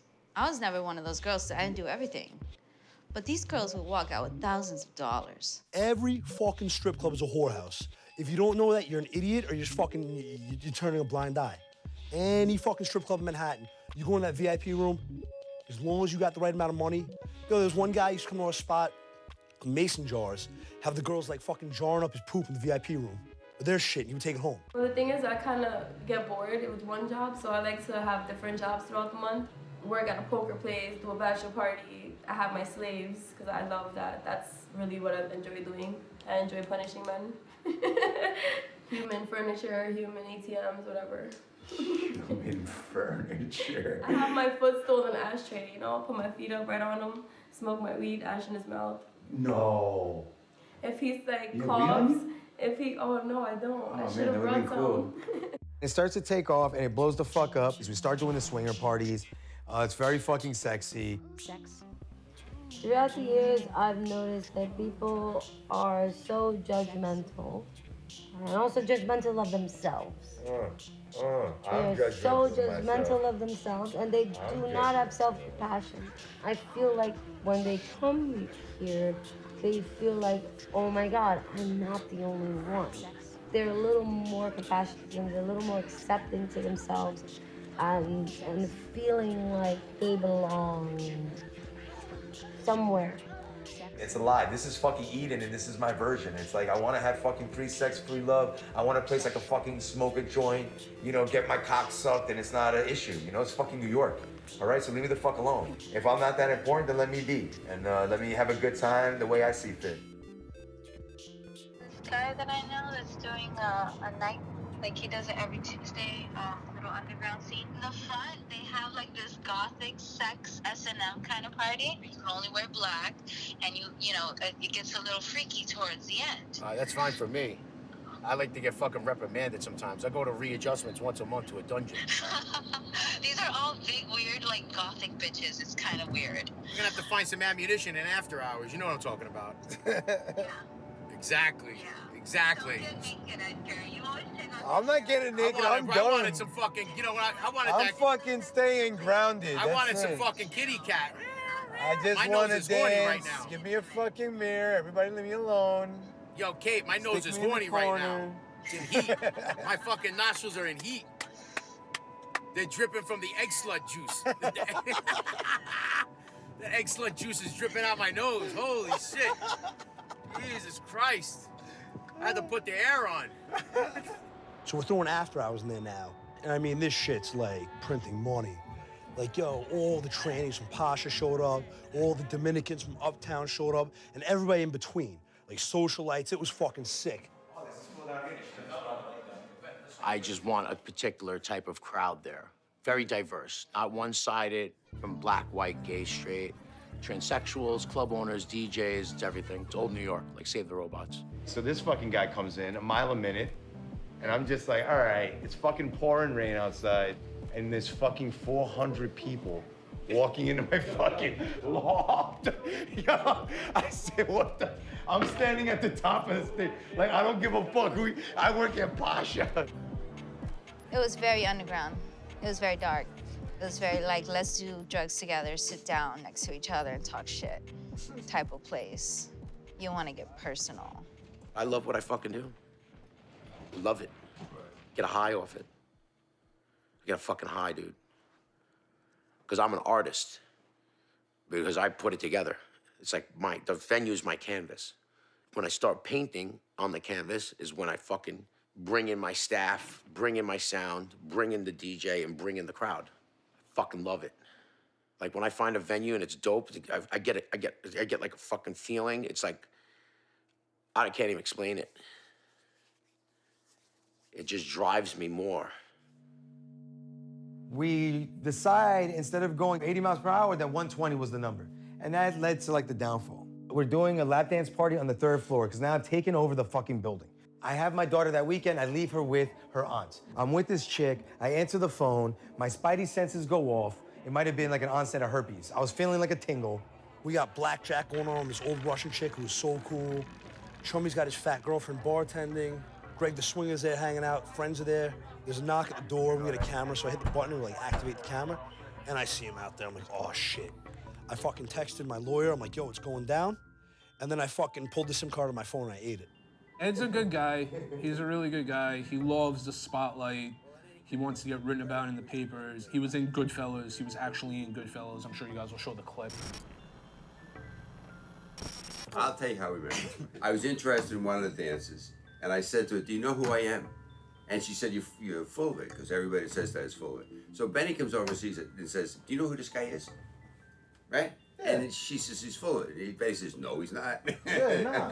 If you remember a couple of years ago, the cops. The two cops were killing people for the mafia.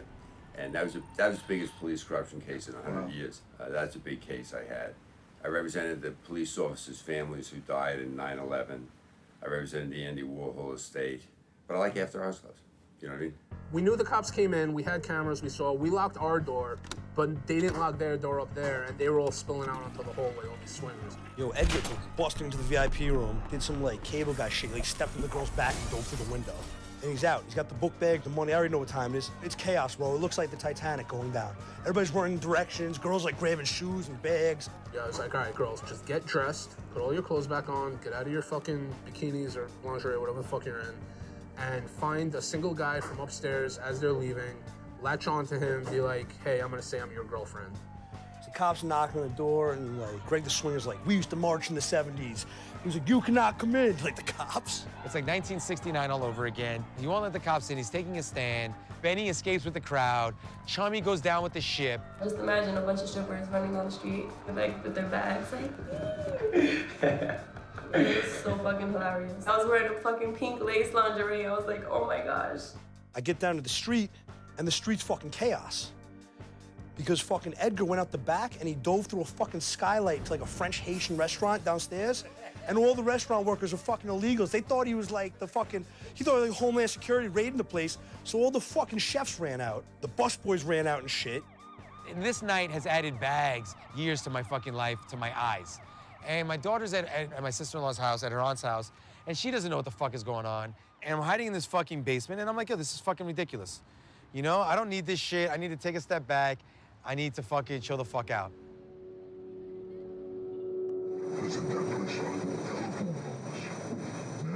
Telephone number. That place is doing $250,000 a month. What do you mean telephone number?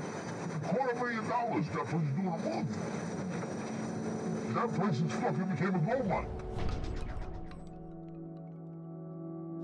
Straddle was the beginning of the end for New York. Exactly. Before that, the rates were reasonable. Yeah. He's what happened. The chops were reasonable before that, and then they just became ridiculous, and nobody did anything. Nobody was like, no one boycotted, like the players. Nobody was like, I don't want to play in a game that's chop this heavy.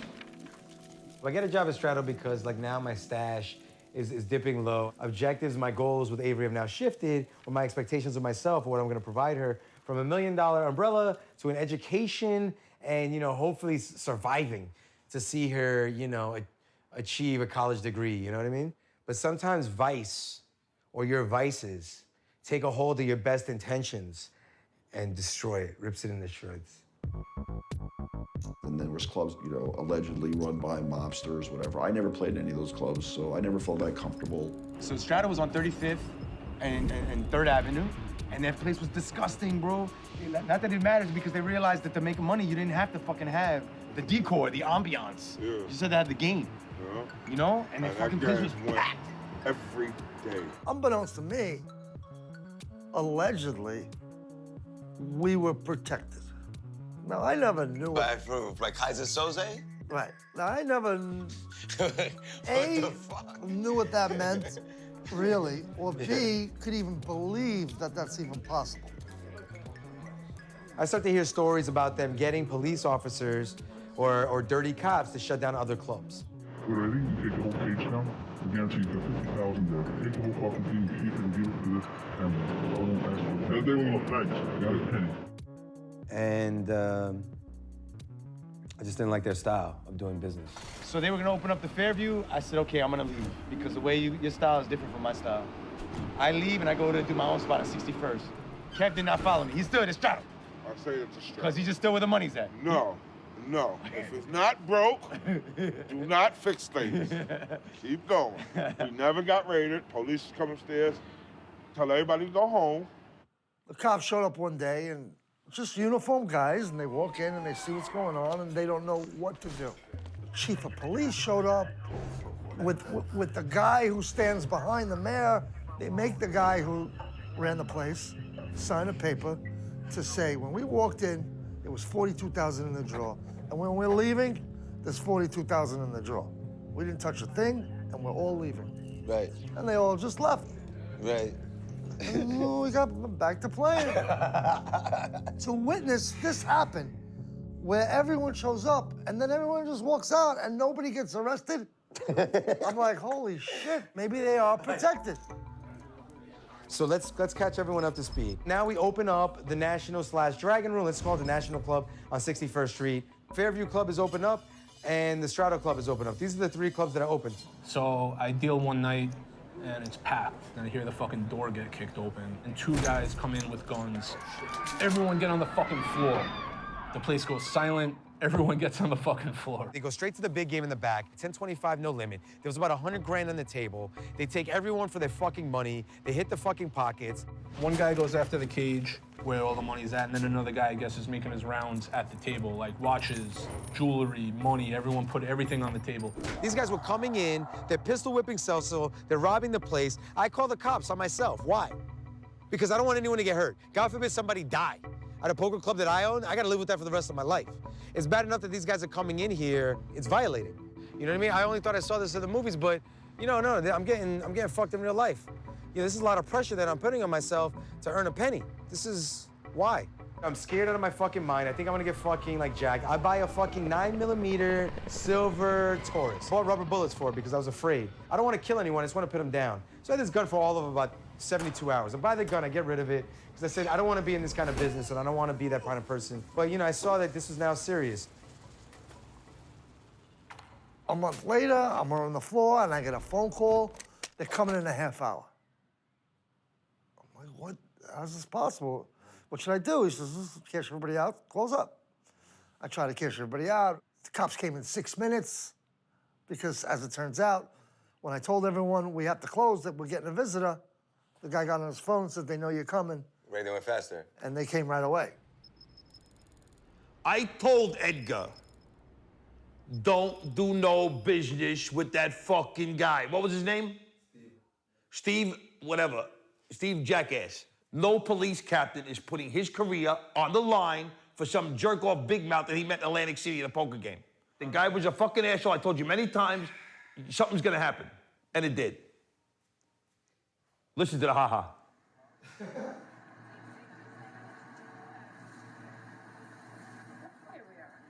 When you're responsible to yourself, and only yourself, it's a different frame of mind, different state of mind, you know? You're just really forced to produce and not fail. You cannot fail. You just gotta, like, you gotta bring home the money, and you gotta feed the kids. You gotta do whatever needs to be done. So this is when I got arrested with all the Strato guys, you know? By then Attorney General fucking Cuomo, Operation Crooked House. You gotta get Concepcion. They had me like right here with the top guys. I'm not, you know what I mean? Look at all the people behind me. I'm like, yo. They're charged as members, associates, or co-conspirators. I'm not a member. So, the shit hit the fan. Indeed. 5 in the morning, they went after everybody. Yeah. Everybody got locked up. It was like serious stuff, like it was feds, whatever, and we had to go down. Life was here. I flew back to New York, and then I had to write a pledge for the bail. Al's with me. He pledged his house, whatever, and we were like laughing about, you know, him running away, whatever, because that would have been like, it was just too crazy to think about. But I mean, it was like serious. So I got caught on a web that wasn't designed to catch me. But regardless of what position you get caught on the web, if it's close to the center or dangles along the edge, the spider will come and bite your ass. She'll take her time, but she'll get to you. Please, you're not free. Just because you're stuck hanging on the edge doesn't mean you're not stuck. They're holding on to you while you're trying to let go. I'm still being dishonest because it's not the whole truth, but, you know, just the essence is there, you know what I mean? My truth is there, you know? Not necessarily the truth. They don't have to be synonymous, you know? So when it turned out later, you know, what we learned through indictments were, you know, so who was involved in bookmaking, who was doing Shylock, lending money, people were doing different things. It turns out I was right. Because the cops weren't like shaking down these clubs and protecting them and taking the money and buying Christmas presents. They were setting everybody up. Right. I thought that, you know, the movie has finally come to life, and I realized that the movie is bullshit.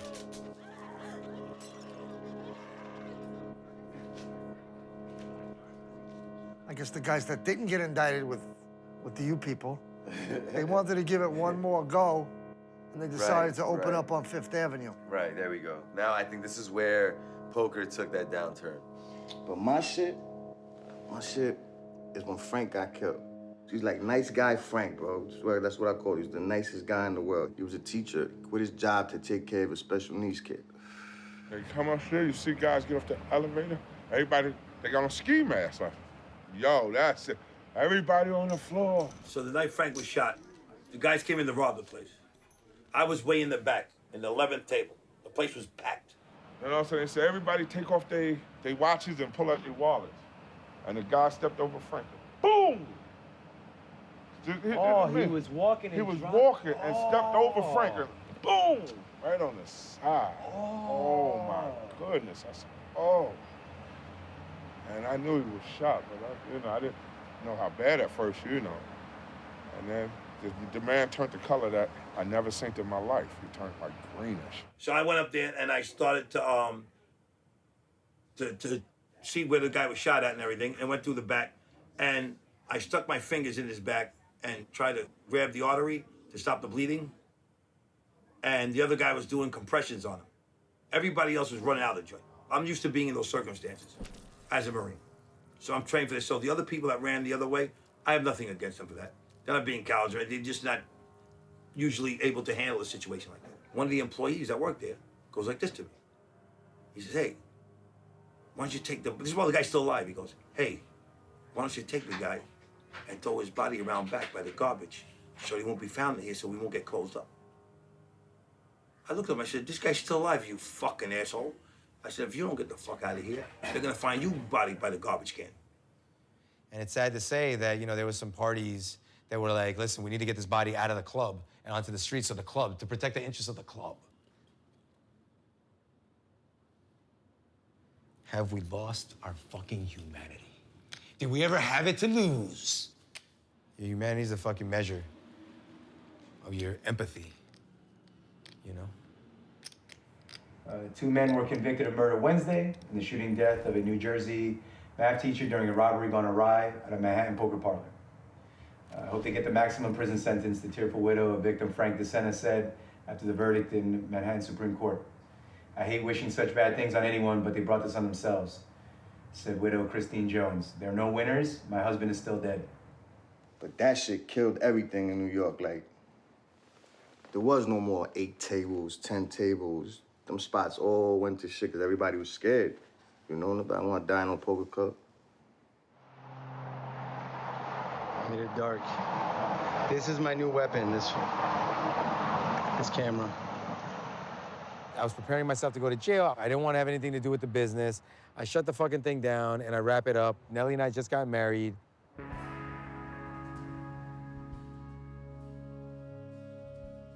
Some of the biggest names in the online poker business are going bust as the government makes moves to shut down online gambling sites.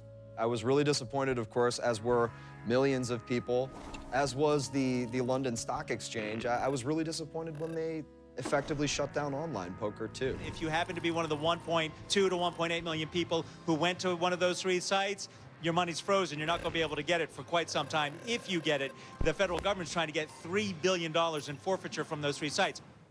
Of course, these sites were managing tons of money because a lot of players have accounts. There was a little bit of a raid on a bigger level. We're talking about the raid on the small level with the poker clubs. Government comes in and raids the online sites. Same shit. They take a bunch of the money. Some people have to apologize. Note that those guys, they got accused of crimes, some of these online sites. They didn't go to jail, but this guy, 14 months. So and we're talking about hundreds of millions of dollars in the grand scheme of things. So you gotta just kind of do right by yourself, not overthink it. But yeah, that's what happened, and it was fucked up. I got sentenced to 21 months. Out of the 21 months, you get 15% off a good time, so it looks like 18. Out of the 18, I do, 12, 13, or 14 months inside, and the rest in the halfway house.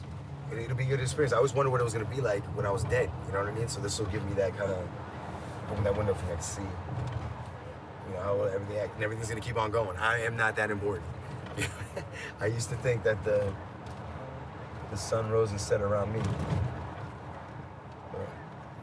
When I start to think about what I want to do when I get out, makes me sad that I'm going in. It gets me depressed, so it's like I don't even try to fucking think about it. But, some on the road, into the wild type fucking adventure shit, just... Hang on, what are the 3 rules while I go away? Please, recite them now. No pregnant and no drugs. Keep loving my mom. There you go. I mean, since it was illegal, you have to pay a consequence sometimes. So, like, a year, that passes by fast. So, it's alright, time's gonna fly by. And you have to do it. He did it for 15 years. So, a long time. So, 1 year over the 15 years, it's alright. I really was and felt worthy of carrying the baton. The torch for this moment, not forever, because eventually your flame burns out or burns your hand. Now, I went from blondie to baldy, and my stylist put it on for me. Got rescheduled to surrender, MDC Brooklyn, August 22nd, before 2 p.m. MDC Brooklyn is located in your ass. You should have had it all. I don't want nobody sneaking up on me at night, that's the problem. I can't let nobody fuck with my jello, B. So please don't mess with my jello. Rock the tug. Rock that tub. Right there to get in the video. What's up, Ega? Hi. Hi, I'm here too. I don't want to talk about Harvey's graduation. I want to talk about what he does to me at home. My name is Ega Kincho, the news reporter of Time magazine. Go ahead. Okay. But you gotta look at the camera. Stop! Come on! Stop! You're making me get the mops. Okay. I am Ega Kincho, reporter for the Daily Times magazine. And why I don't like my brother Rafi is because he picks on me, he bothers me, and he's a twerp. Poker is just like anything else. It's a gamble. And sometimes going to college doesn't guarantee you're gonna be successful. As long as you are good at what you do, man, nobody can take that from you. You can be the best poker player, best hustler, best songwriter, best photographer. There's a million people doing this every day, but it's only a selected few that go on to really enjoy the fruits of it.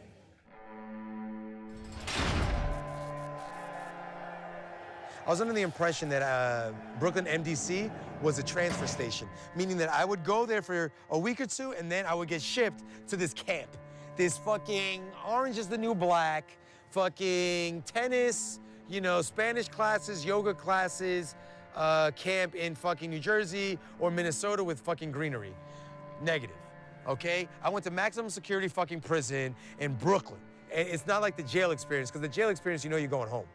The prison experience is, this is my home. I was stuck between the Triborough Bridge and the FDR, the East River. And that's where they wanted me to grow up. And I was a 14-year-old kid who used to hide underneath the bed. And I would hide there so my mother would think that I was out hanging out with friends. I was afraid of the streets. I was afraid of the world. Jail is those streets. Those streets prepare you for jail because they wanna get you ready for what your reality is gonna be. Your reality is gonna be this, they're gonna take away your freedom. But they don't want you to feel like they're taking away your freedom, they want you to feel like they're just sending you home. I think the real story will be whether he gets out of jail and something transforms in him. This is not a sustainable way to live, from one limb to the other. When you're done with the woulda, coulda, shoulda, you start to embrace the experience and make it your own. I can survive within 4 walls. I can flourish within any amount of space, regardless of size, regardless of restrictions, regardless of who's watching me. You know what I'm saying? Yo, I'm a fucking... Don't even get me on some egotistical shit, bro. I'm a fucking star, bro. There are people who need to be supervised. I don't believe I'm one of them. There are menace that exist. There's the devil is out there. Barry won't let me play his game either, Comover. No, don't you understand? Why? Everybody. What's my agenda? I don't care. I'm not gonna start a game. I don't give a fuck about a game. You don't understand. They think I'm wearing a wire or something? Yes, they think nobody knows. They know I went to jail, right? They know. If I would have talked, I would have went to jail. It is the map of life. Stories of living. It is carved on the skin and passed on from one generation to the next. All right, you go, girlie. That's the one right there. In a little bit, there's going to be a faded memory in the recesses of his mind.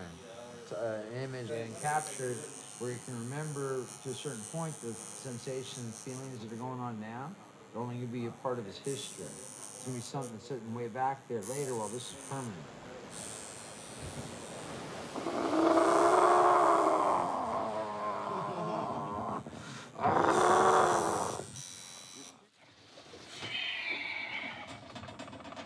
You're burned, fuck.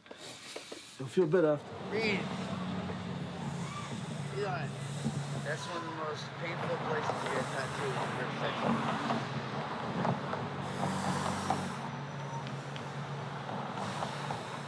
It's a new pain, isn't it?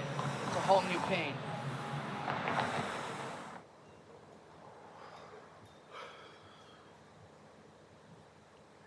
Feel free out here. John, I got a pitch for you. Number one, 2 questions. 2 questions, 1 statement. Number 1, I cherish our friendship, our relationship, you know what I mean?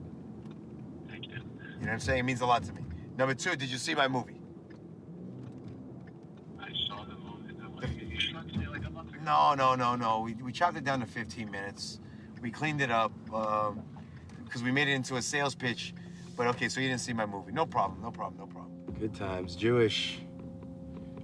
Do you want to invest in a film? No.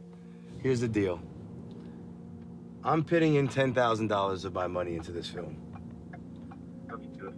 You put $10,000 of your money into this film. Not gonna happen.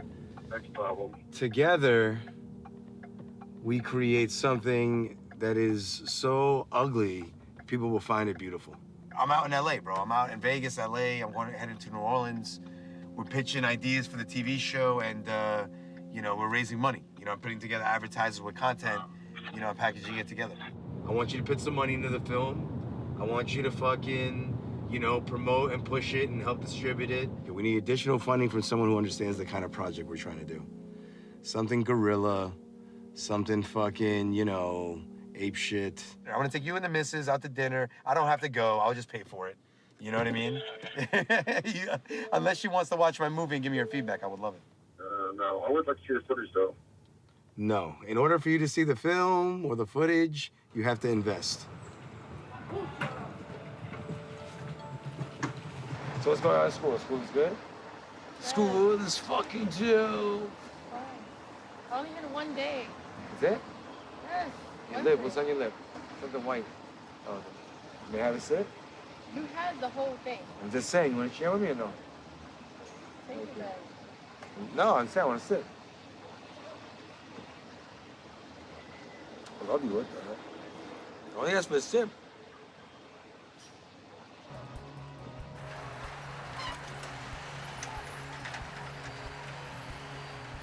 This is a past one too. That's me right there.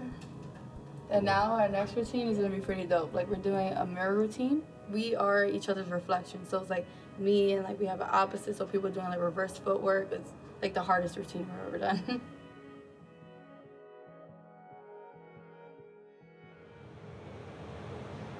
Elena, you signed to take Edgar to be your noteworthy husband, to love, honor, cherish, and keep him for as long as you both shall live. I will love you, take care of you, support you forever. Okay? As a symbol of your promise to her, place her ring on her finger. It does wisen some people up. You try to do things better. You take the mistakes you made, you try to not make those mistakes again. Some people get it, some people don't. He really does look happy. He enjoys doing what he's doing. You know, he came out a changed man. He's not doing what he was doing before. He done professionally what he was trying to do in the beginning. I'm not a fucking dog horse. You feel me? I'm on some fucking Triple Crown shit. Okay? Gambling, sex, and drugs. I did it all. I don't want to do it no more.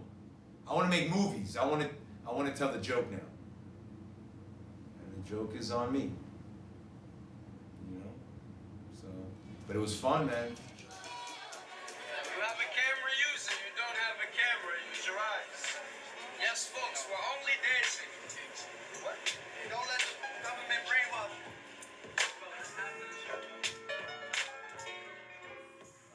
Look where y'all at. All of y'all sat in my house. Every last one of y'all. Every last one of y'all sat in my house. Right or wrong. Right or wrong. Okay? I fed y'all.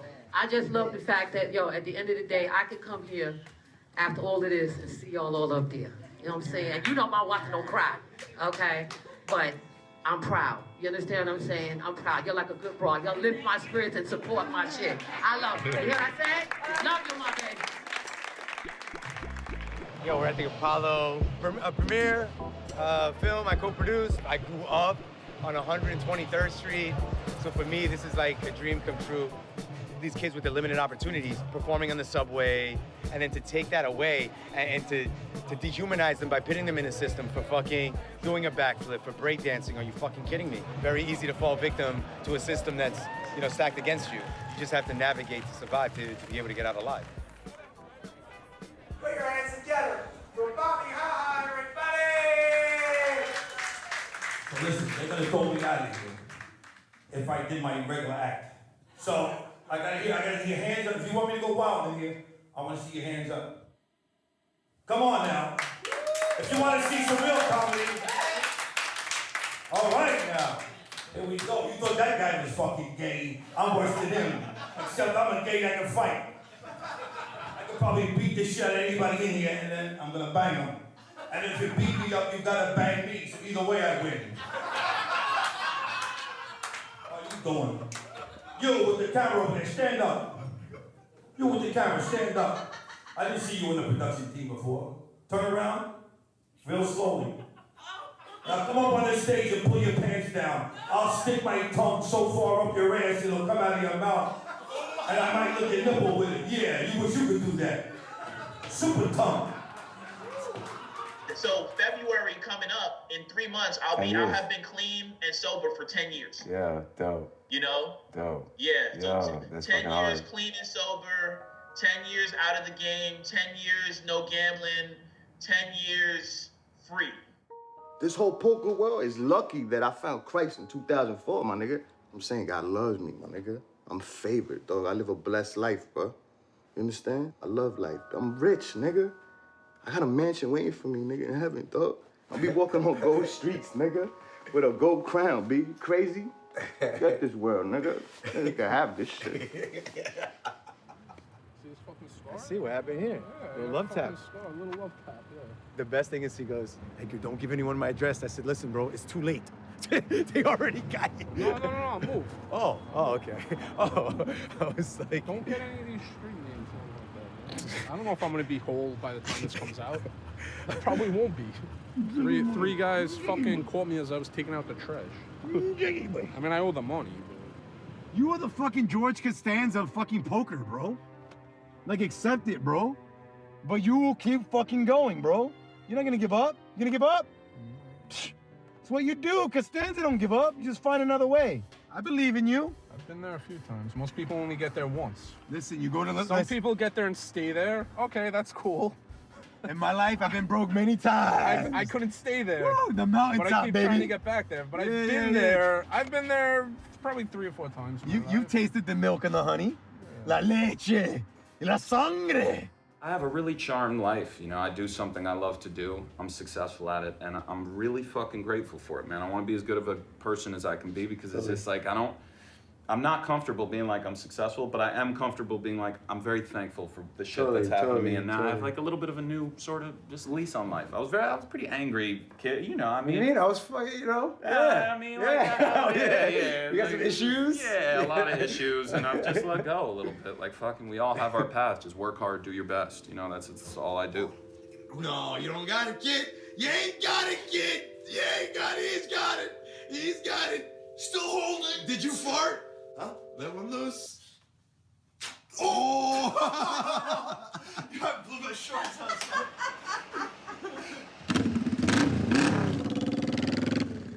Yeah, bro, I'm out. I'm gonna start a barber shop, low cost. I'm gonna have a bar in the basement. I'm doing it. I've also been looking at these tiny houses. You see these tiny houses? Like a 400 square foot house with everything. For like 30, 40 grand. It's eco-friendly. Yo, I can get like 6 acres for nothing in the Catskills. Dude, we could fucking grow pot in the woods, mushrooms. I'm gonna get a fucking pig. I'm gonna save a pig. There's a little animal rescue hobby, bro. I got a tiny house in Georgia, a tiny house in Florida. I have a tiny house in Empire. Sí. Está ahí. Iván! What number is this? That was 19. Well, I feel like we walk straight up this way, no? This is 6. See? Yeah. Okay. So you need 2. 2 is over here. You're thinking maybe they don't want us to find Juju. Exactly. Ma, how you feel? You okay? I'm fine. Juju was the love of your life? Ma, you okay?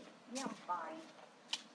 Sorry that he had to leave. Me too. I feel bad I didn't come to visit. But yo, he was alone. He was gone a long time ago, you know?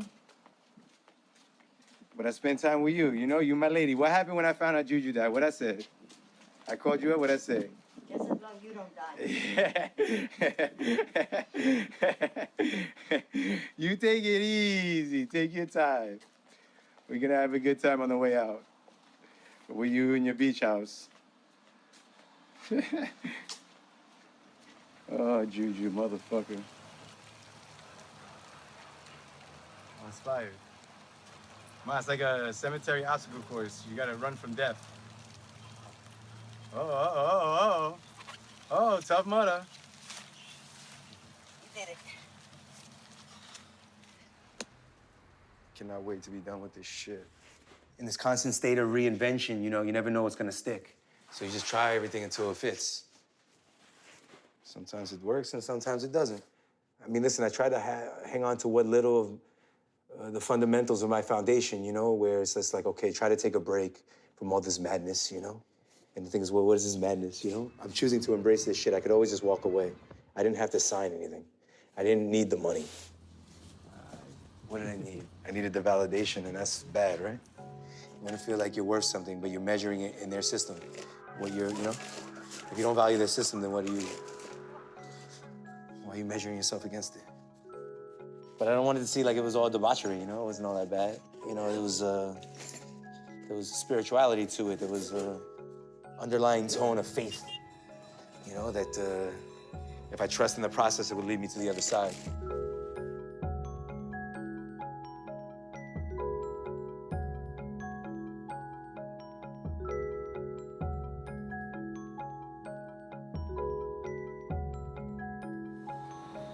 So far we're in good shape. This is your dad's, this is some bullets.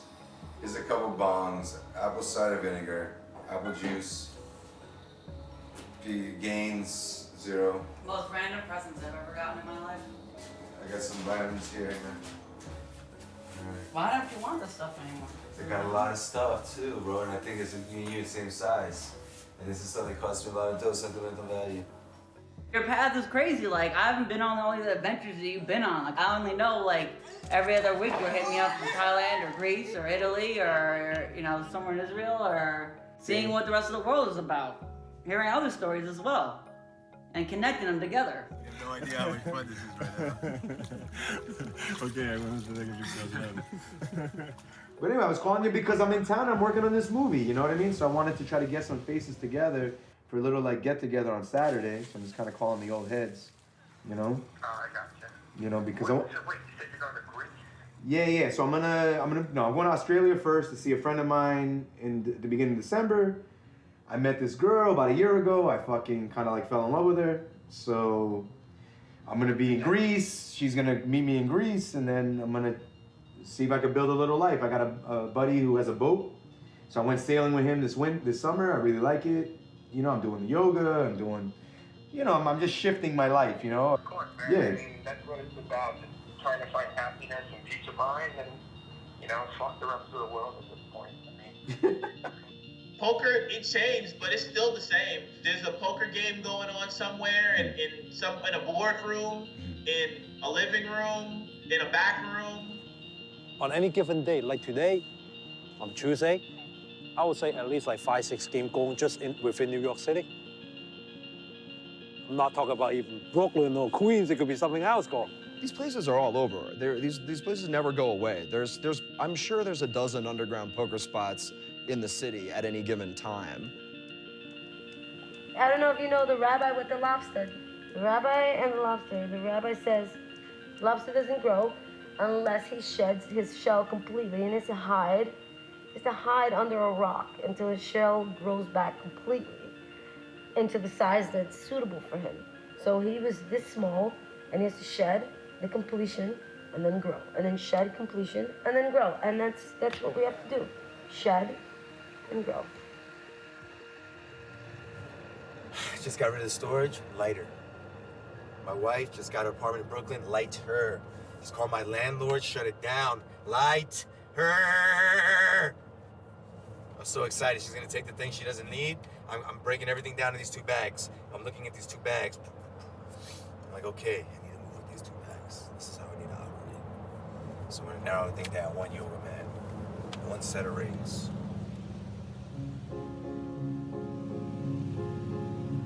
The whole thing is a movie. What do you think of? You watching life happen on TV, like we're watching it out this window? It's happening right before your eyes, and you think it's somebody else's life? It's not what's going on. It's your life.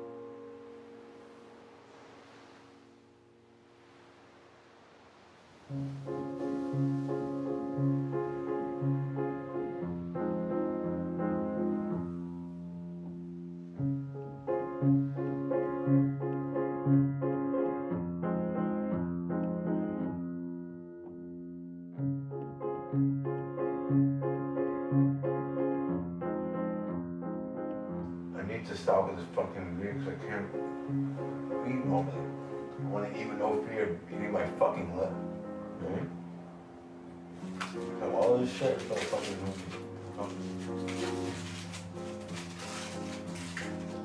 I'm an artist. This is not fucking real, okay? This is how real people fucking function.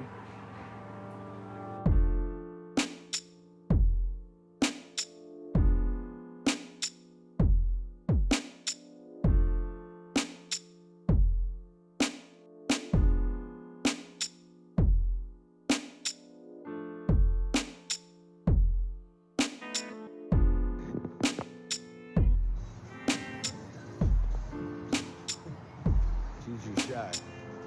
She's so cute.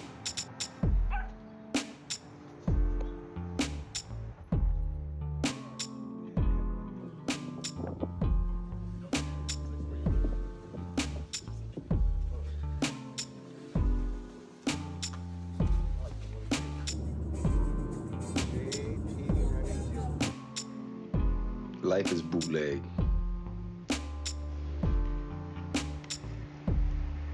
Yeah, like we bootlegging the bootleg. Like you always you're like, is this what we wear in Russia? It's like a vagina. I'm wearing like a big vagina. Hey, yo. Yo, you need chips or whatever running over here. Yo, Tony, the cops are coming. Fuck. Hey, Mildred, it's right here. I'm in jail right now. I can't come pick up Avery.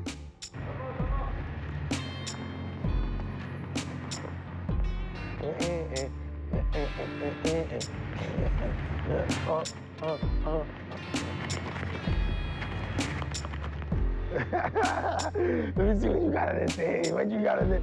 I saw the video, like, ah. Yeah, what you got, girl? Don't tell me you're gonna wear socks with Sam. Ya, eso mira los brazos, mira. ¿Tú no has visto a Coto, al boxeador? Todos los muchachos. Ahí tiene la cara de alguien. La mitad de la cara.